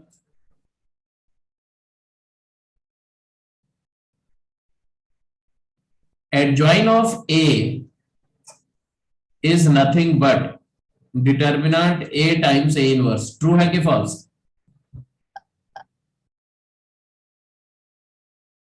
फॉल्स आप बोल ही नहीं सकते, अभी तो जस्ट प्रूफ किया ये, बोलो। A inverse is adjoint A by determinant A, तो इसका मतलब adjoint A है determinant A times A inverse। ठीक है, अब कोई भी रिजल्ट को प्रूफ करना, मान लो मुझे सिक्स्थ प्रॉपर्टी प्रूफ करनी है, छठी प्रॉपर्टी को, क्या करूंगा मैं? तो मैं एलएचएस से स्टार्ट करूंगा। प्रॉपर्टी 6 का प्रूफ कर रहा हूं, देखो एडजॉइन ऑफ ए बी, इसको क्या लिख दूं मैं इसको लिख दूं determinant of A B times A B का इनवर्स। हेलो, यस सर, जॉइंट है। अब डिटर्मिनेंट ए बी क्या होता है? डिटर्मिनेंट ए बी होता है डिटर्मिनेंट ए इंटू डिटर्मिनेंट बी, ये तो आप जानते ही हो। और ए बी का इनवर्स को क्या लिखते हैं, B inverse A inverse. Reversal हो जाता है ना, रिवर्सल। इनवर्स में प्रोडक्ट का इनवर्स करेंगे तो ऑर्डर रिवर्स हो जाता है, ये हमने प्रूव किया अभी आपको। क्यों हो जाता है वो भी मैं बता रहा हूं। मैंने आपको बताया था कि प्रोडक्ट पर ट्रांसपोज करते हैं तो रिवर्सल हो जाता है, आपको शायद याद होगा, ए बी का transpose is equal to B transpose times A transpose. फिर मैंने ये भी बोला था कि जहां कहीं भी ट्रांसपोज इन्वॉल्व होगा वहां पर ये रिवर्सल रूल आएगा पिक्चर में। तो एडजॉइंट में ट्रांसपोज है कि नहीं? एडजॉइंट क्या था, कोफैक्टर का ट्रांसपोज। इनवर्स क्या है, एडजॉइंट बाय डिटर्मिनेंट, तो इनवर्स एडजॉइंट के टर्म में डिफाइंड है। एडजॉइंट सी ट्रांसपोज है, तो ट्रांसपोज की वजह से प्रोडक्ट में जहां एडजॉइंट आएगा, जहां इनवर्स आएगा, वहां पर रिवर्सल रूल आएगा, ऑर्डर रिवर्स होगा डिस्ट्रीब्यूट करते समय। ये दिख रहा है, देखो ऐसा हो गया। अब इसी को मैं ऐसा लिख दूं, ये दोनों तो स्केलर्स हैं, ये दोनों तो स्केलर्स हैं, स्केलर को तो जैसे चाहे वैसे एसोसिएट करो। Determinant B times B inverse, determinant A times A inverse. Hello, चलेगा? What is first one? Adjoint B. Adjoint B. And what is second one? Adjoint A. तो ये प्रूव हो गया। ऐसे ही प्रॉपर्टी 7 भी प्रूव हो जाएगी, जरा करके बताओ जल्दी से। प्रॉपर्टी 7 का प्रूफ जल्दी से, quick.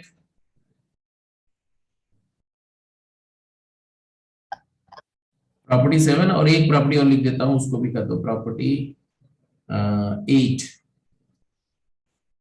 Adjoin of k times a, किसी मैट्रिक्स का स्केलर k से मल्टीप्लाई करके अगर एडजॉइन लेना है तो it is same as k to the power order -1 times adjoint a। तो पहले आप उस मैट्रिक्स का एडजॉइन ले लो और k की पावर n-1 से मल्टीप्लाई कर दो, ठीक है। तो ये भी आपको आपके लिए एक प्रूफ कर लेंगे, इसको भी और इसको भी प्रूफ कर लेंगे। तो सारी एडजॉइन की प्रॉपर्टी एक जगह आ गई जो क्वेश्चंस करने में आपको हेल्प करेगी, इसके अलावा और कोई प्रॉपर्टी की जरूरत नहीं पड़ेगी आपको, ठीक है। तो ये छठा हो गया बेटा। 7th का प्रूफ जल्दी से बता दो, फिर एक क्वेश्चन मैं देता हूं, जल्दी से उसका आंसर कर दो। साथ के साथ थोड़ा सा मुझे बताते रहना कि टाइम आउट तो नहीं हो रहा है।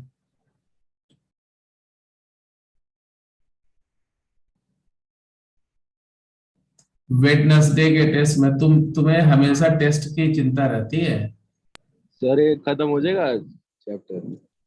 हाँ जी, नहीं नहीं, आज कैसे चैप्टर खत्म हो जाएगा? सर अभी मतलब टेस्ट में फुल तो नहीं है? नहीं नहीं, टेस्ट में फुल नहीं आएगा। टेस्ट में जो आज मैं बता दे रहा हूं वो आएगा, मतलब इनवर्स तक की बातें यूज होंगी, एडजॉइन, इनवर्स, कोफैक्टर, ट्रांसपोज, ये सब इस्तेमाल होगा। बहुत बेसिक लेवल पर, बहुत डिफिकल्ट लेवल पे नहीं, बहुत एलिमेंट्री लेवल पर, ठीक है। एप्लीकेशन लेवल नहीं, इंट्रोडक्शन लेवल पर, ठीक है। और उसमें आपको कुछ नहीं करना है, टेस्ट अच्छा हो उसके लिए आपको गेम 7, गेम 8 के सारे सवाल कर जाओ। 7 के तो आप वैसे भी कर गए होंगे, 8 के भी सारे सवाल कर जाओ। 8 के सवाल कर जाएंगे तो वैसे ही आपका हो जाएगा, ठीक है। तो 7th कैसे करेंगे बोलो जल्दी से।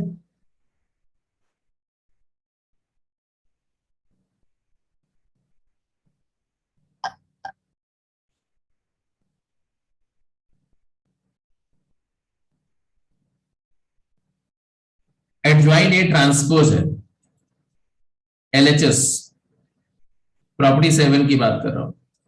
एडजॉइन ऑफ ए ट्रांसपोज, इसको लिख सकते हैं determinant of A transpose into A transpose का इनवर्स।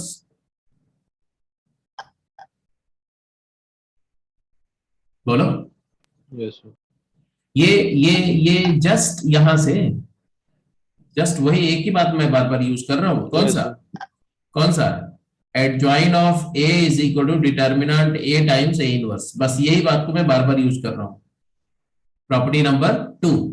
तो यहां तो ठीक है। अब इसको मैं लिख सकता हूं डिटर्मिनेंट ए, क्योंकि ट्रांसपोज का डिटर्मिनेंट और मैट्रिक्स का डिटर्मिनेंट तो सेम ही होता है, ट्रांसपोज करने से तो डिटर्मिनेंट चेंज नहीं होता। और इसको लिख सकता हूं मैं ए इनवर्स का ट्रांसपोज।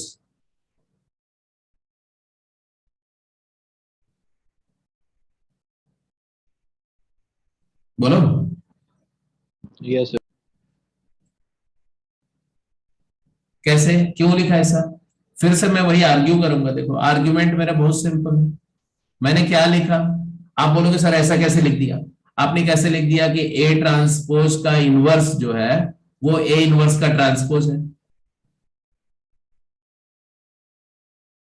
तो मैं बोलूंगा ये दोनों एक दूसरे के इनवर्स है, ये कैसे आपने बोल दिया, है ना? मतलब ए ट्रांसपोज का inverse is same as A inverse का ट्रांसपोज, ये मैंने कैसे बोला? कैसे बोला? बिकॉज ए ट्रांसपोज को ए इनवर्स ट्रांसपोज से मल्टीप्लाई करेंगे तो क्या आएगा? तो आ जाएगा ए इनवर्स इंटू ए का होल ट्रांसपोज। कुछ याद आया? याद आया तो अच्छी बात है, नहीं याद आया तो मैं याद दिला दूं।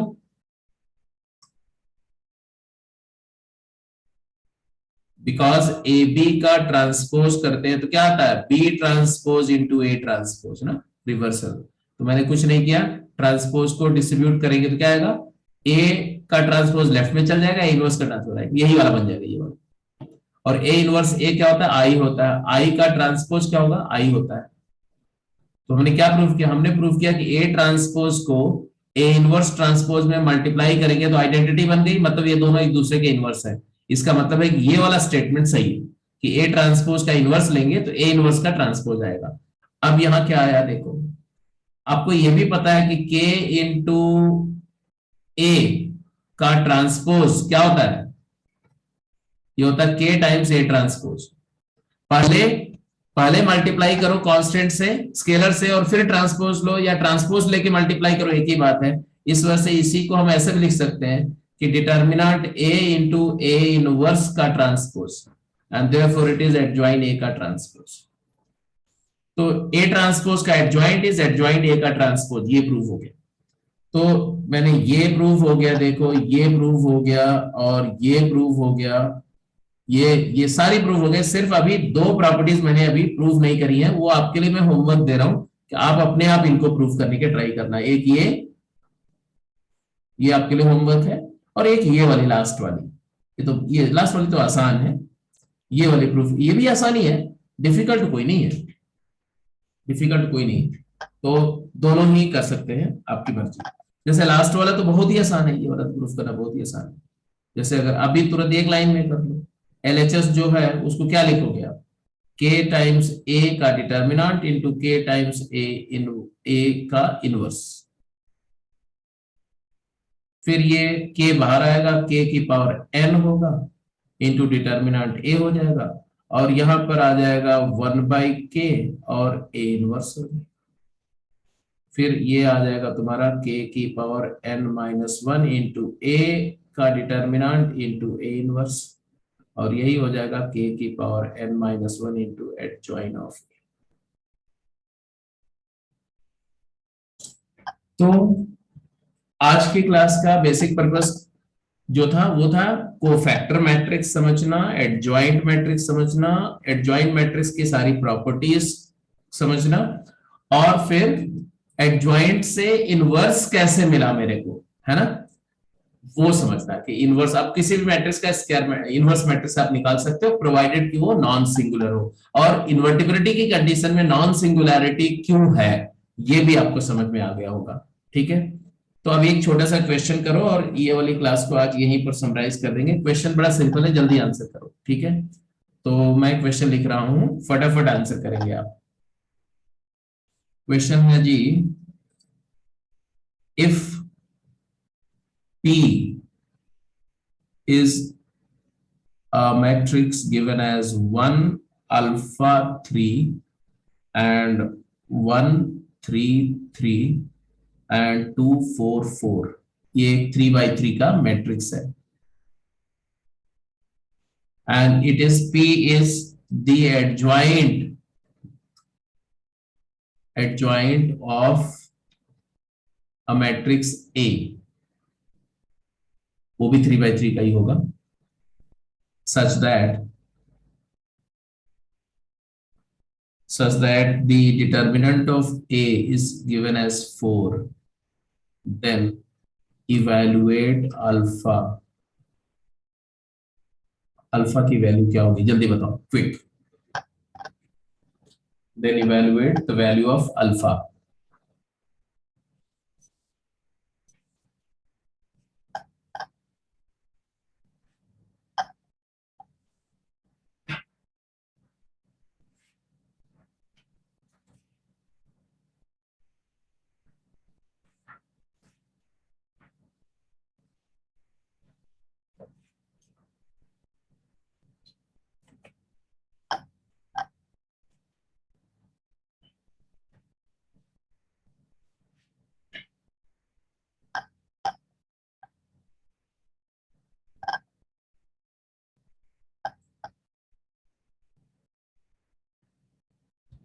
-2 है। नो नो नो, क्या किया तुमने? सर मैंने सिली मिस्टेक किया, बाकी सर समझ तो आ गया था, a की पावर n-1 करके 2 है इसका डिटरमिनेंट। तो बेसिकली तो सिली मिस्टेक क्यों है यार, यही तो गड़बड़ बात है ना, तुम्हें पता भी है तुम सिली मिस्टेक कर गए तो फिर भी कर गए। Since determinant of P is determinant of adjoint of A, which is determinant of A raised to the power 3 minus 1, so it will be actually 4 square 16। तो P का डिटर्मिनेंट का मतलब क्या है? P का डिटर्मिनेंट का मतलब है डिटर्मिनेंट 1 अल्फा 3 1 3 3 एंड 2 4 4। और ये डिटर्मिनेंट की वैल्यू 16 दी हुई है क्वेश्चन में। तो हम ये डिटर्मिनेंट ही तो निकालना है। मैं तो बोलूंगा इसमें थोड़ा और सिंप्लीफाई कर लो, R1 is replaced by R1 minus R2 कर दो, ठीक है। और अगर करना चाहो तो R2 is replaced by R3 is replaced by R3 minus R2 भी कर लो। हालांकि उसे कोई फायदा नहीं है ज्यादा, पहले वाले प्रॉपर्टी से फिर भी फायदा है। यहाँ 0 आ जाएगा और यहाँ 0 आ जाएगा, यहाँ 0 हो गया, यहाँ पर अल्फा माइनस 3 आ गया, यहाँ 0 हो गया। और यहाँ पर भी अगर करेंगे तो 2 माइनस 1, ये जगह पर 1 आ जाएगा और बाकी ये तीनों 1 1 1 हो जाएंगे। लास्ट में 2 4 4 की जगह 1 1 1 हो जाएंगे। This will help you. अब सीधे वैल्यू निकालो, इसका एक्सपेंशन कर लो, तो आंसर आएगा अल्फा माइनस 3 का alpha minus 3 multiplied by cofactor इसका आएगा 1 माइनस 3 माइनस 2 का negative 2, it is equal to 16। यहाँ से आ जाएगा 2 alpha minus 6 is equal to 16। तो 2 अल्फा की वैल्यू आ गई 22, तो अल्फा की वैल्यू आ गई 11। अब ये जे एडवांस में आया हुआ क्वेश्चन है, समवेयर 2016 14 से 17 के बीच में जे एडवांस में पूछा गया। अब क्या है क्वेश्चन के अंदर, कोई दम नहीं, जिसको प्रॉपर्टी आती है उसके लिए एक लाइन का क्वेश्चन। तो प्रॉपर्टीज आपको आनी चाहिए, जितनी प्रॉपर्टी मैंने बताई अगर वो प्रॉपर्टी आती है तो मैट्रिसेस का आधा से ज्यादा, मतलब मैट्रिसेस में कुछ है ही नहीं, सिर्फ एक ही प्रॉब्लम मैट्रिक्स की आएगी जो थोड़ी चैलेंजिंग हो सकती है, और वो होती है काउंटिंग ऑफ मैट्रिसेस। वो चैलेंजिंग क्यों होगी? क्योंकि उसमें परमुटेशन कॉम्बिनेशन यूज हो जाएगा, बस इतना ही है। उसके अलावा जितनी भी प्रॉब्लम्स है वो प्रॉपर्टीज आती है, कॉन्सेप्ट समझ में आ गया तो वन शॉट होगी, 100% स्कोर है इसमें, ठीक है। ये भी समझ में आ गया,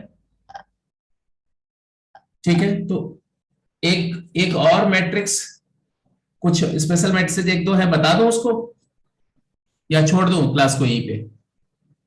सर एक क्रैमर्स रूल भी तो होता है कुछ। बेटा क्रैमर्स रूल भी होता है, matrix method of solving linear equation. Cramer's rule is a method of solving system of linear equations in 3 variable 3 unknown using determinants। तो वो लास्ट में एप्लीकेशन ऑफ डिटर्मिनेंट, जैसे अब इनवर्स खत्म हो गया, ये भी खत्म हो गया, तो इसके बाद we are moving to that. अगली क्लास जो होगी उसमें बेसिकली मैं इनवर्स पे कुछ क्वेश्चंस कराऊंगा, फिर उसी पे आऊंगा। एप्लीकेशन ऑफ डिटर्मिनेंट मतलब क्रैमर्स रूल बताऊंगा और साथ के साथ matrix method of solving system of linear equation, ये दोनों बताया जाएगा, ठीक है। तो उस पे क्वेश्चंस करेंगे कंसिस्टेंसी वगैरह पे। तो अभी वही चीज बची हुई, बाकी सारी चीज मैं समराइज कर रहा हूँ, ठीक है। तो मैं थोड़ा सा आपको कुछ नोन मैट्रिसेस के बारे में बताना चाह रहा हूं। तो अगर आप 10 मिनट मुझे दे तो मैं फटाफट बता दो, 5 से 7 मिनट लगेगा। यस सर, बता दो सर। तो आप सबसे पहले लिखेंगे orthogonal matrices. Orthogonal matrices,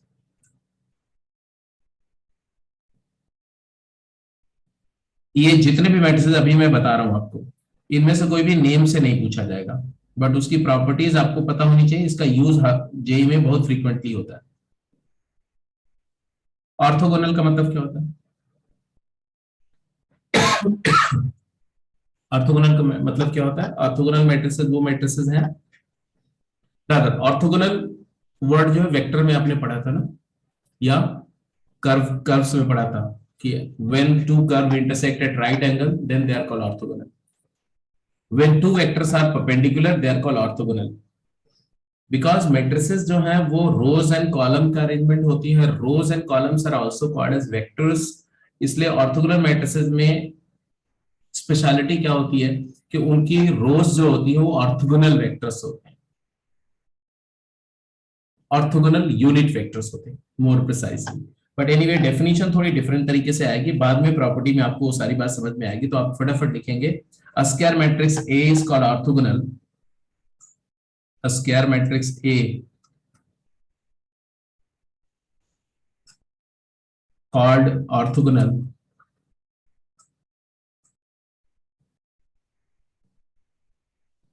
if and only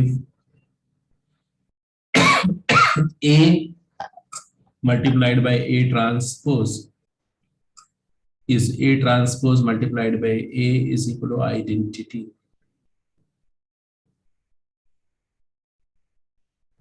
अगर किसी स्क्वायर मैट्रिक्स में उसके ट्रांसपोज को मल्टीप्लाई करके आइडेंटिटी मैट्रिक्स क्रिएट हो जाए तो हम उसको ऑर्थोगोनल मैट्रिक्स बोलते हैं। और अगर ऐसा होगा तो इसका मतलब है कि A transpose is equal to A inverse.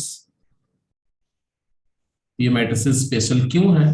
क्योंकि ऐसे अगर तुम्हें पता चल गया कि ऑर्थोगोनल है तो उसका इनवर्स निकालना पड़ेगा ही नहीं, आप उसी को जस्ट ट्रांसपोज कर दोगे, इनवर्स बन जाएगा।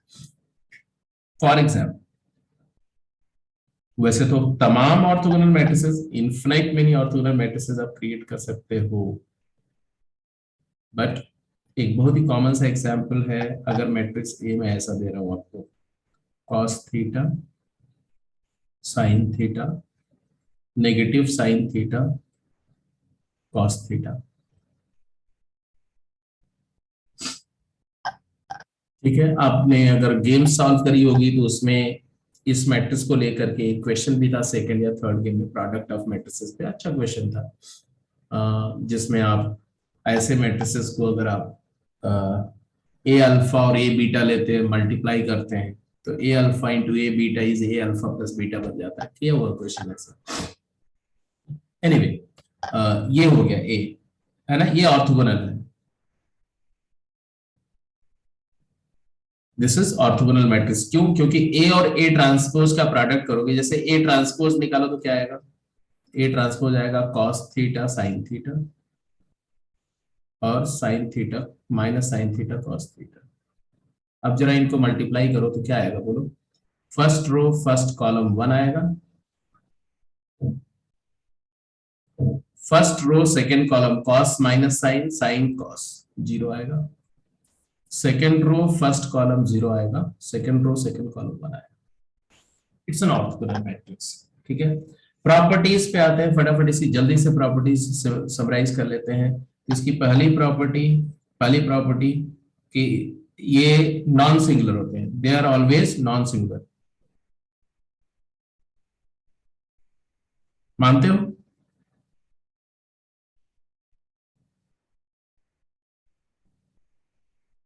क्योंकि अगर ए और ए ट्रांसपोज का प्रोडक्ट आई है, this implies determinant of A into A transpose is determinant of I.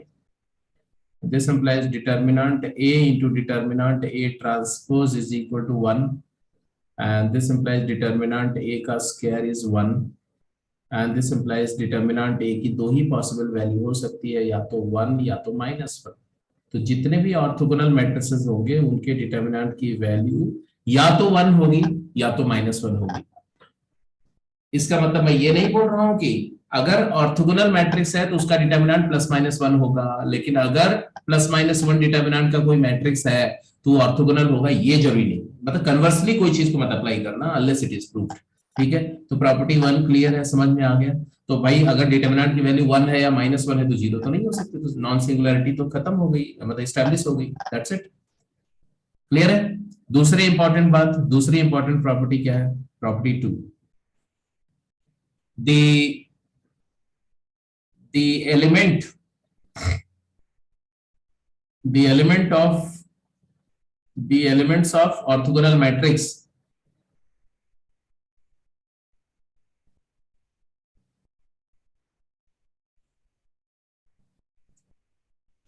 are same as their cofactors, ये भी बड़ी इंटरेस्टिंग बात है।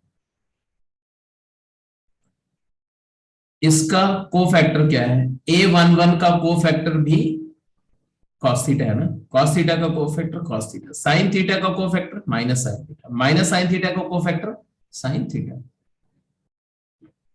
इसका कोफैक्टर क्या आएगा? माइनस sin थीटा, तो ये भी मैच कर रहा है। तो जो एलिमेंट है वही cofactor, cofactors are element, elements are cofactor. मतलब कि ऑर्थोगोनल मैट्रिसेस का कोफैक्टर मैट्रिक्स भी ये खुद ही होता है, मतलब C is equal to A।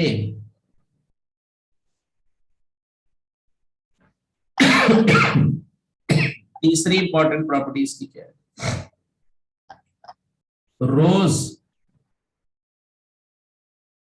Of orthogonal matrices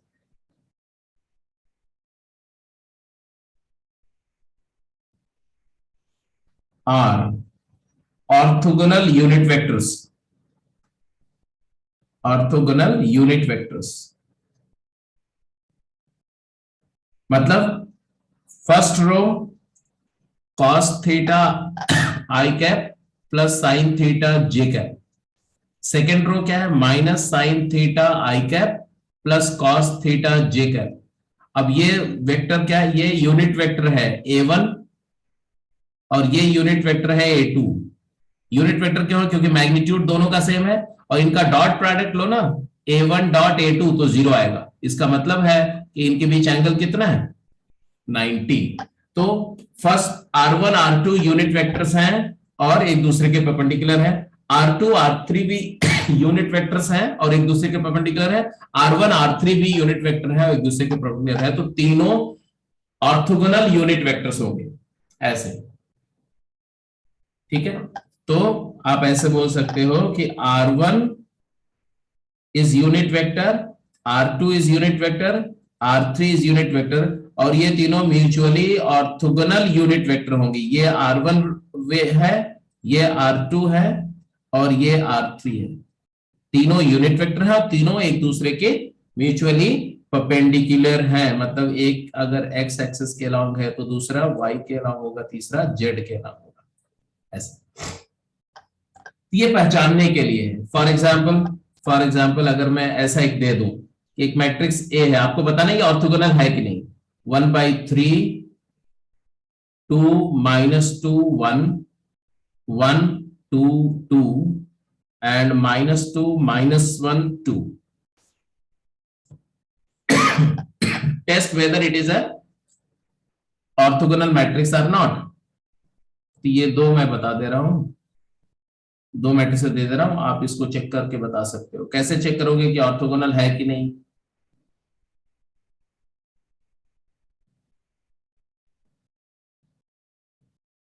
तो देखो बड़ी सिंपल सी बात है, वैसे तो आप A और A ट्रांसपोज, इसी का ट्रांसपोज लो और A में मल्टीप्लाई करो, आइडेंटिटी आ गया तो ऑर्थोगोनल है, बात खत्म हो गई। अगर आप वो मल्टीप्लीकेशन से बचना चाहते हो तो आप देखो कि ये वेक्टर, पहले इनका डॉट लो, इसका डॉट क्या है, इन दोनों r1 r2 का डॉट क्या है, 0 आ रहा है कि नहीं। 2 माइनस,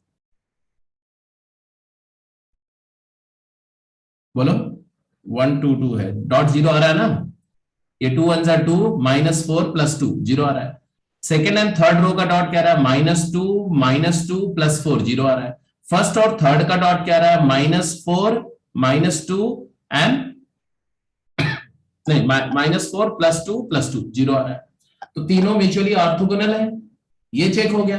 और अब देख लो यूनिट वेक्टर है कि नहीं। तो इसका मैग्नीट्यूड क्या रहा है 3 और बाहर क्या है 1/3। तो पहली रो वेक्टर का मैग्नीट्यूड भी 1 है, r2 रो वेक्टर का मैग्नीट्यूड भी 1 है, r3 का भी मैग्नीट्यूड 1 है। तो ये ऑर्थोगोनल वेक्टर्स है। ऐसे बी वाला भी चेक कर लेंगे। तो ऑर्थोगोनल मैट्रिसेस मैंने आपको बताया आज, ठीक है। अब इसके बाद आज यहीं पे खत्म करते हैं। ऑर्थोगोनल का थोड़ा सा इनवर्स से कनेक्शन भी है और ट्रांसपोज ऑर्थोगोनल का वापस वही आ जाता है। तो कई बार क्वेश्चंस में ऑर्थोगोनल यूज कर लेते हैं इनवर्स की जगह पर। तो चलो आज वो डिस्कस हो गया। तो अब सिर्फ आइडेम्पोटेंट मैट्रिसेस, पीरियोडिक मैट्रिसेस और नीलपोटेंट मैट्रिसेस, इसके बारे में थोड़ा थोड़ा दो लाइन का है, तो नेक्स्ट क्लास में डिस्कस करते हुए फिर हम लोग आगे चलेंगे, ठीक है। तो आज के लिए डिस्कशन को यहीं पे क्लोज करते, ठीक है। अब आप कहां तक कर जाएंगे वो मैं अभी मेंशन कर दे रहा हूं आपको। पहले तो वैसे ही मैं बताता हूँ, गेम 7 और गेम 8 कंप्लीट कर लेना, प्रेफरेबली आज ही कर जाना, मत आज रात में समय मिले या कल दिन में। और उसके बाद मैं बताता हूँ कि टेक्सचुअल एक्सरसाइज कौन सी कर सकते हो, अभी मैं ग्रुप पे डाल दे रहा हूँ, ठीक है। तो एक लेक्चर मान लो और एक या दो लेक्चर में ये चैप्टर खत्म हो जाएगा। 2 लेक्चर मान लो, वेडनेसडे की क्लास होगी और फ्राइडे की क्लास होगी। तो फ्राइडे को हम लोग इस चैप्टर को समराइज कर देंगे, ठीक है जी। तो अब आप असाइनमेंट लेवल 1 भी स्टार्ट कर सकते हो, लेवल 1 के क्वेश्चन भी स्टार्ट कर सकते हो, लेवल 2 के क्वेश्चन भी स्टार्ट कर सकते हो। Most of the things you have done, तो आप क्वेश्चन करना शुरू कर सकते हो। टेस्ट कंडीशन में करते जाओ। तो let's close the call for today बेटा, मिलते हैं नेक्स्ट बाय क्लास में। Sir, thank you sir. Okay बेटा, take care, bye. Assignments, so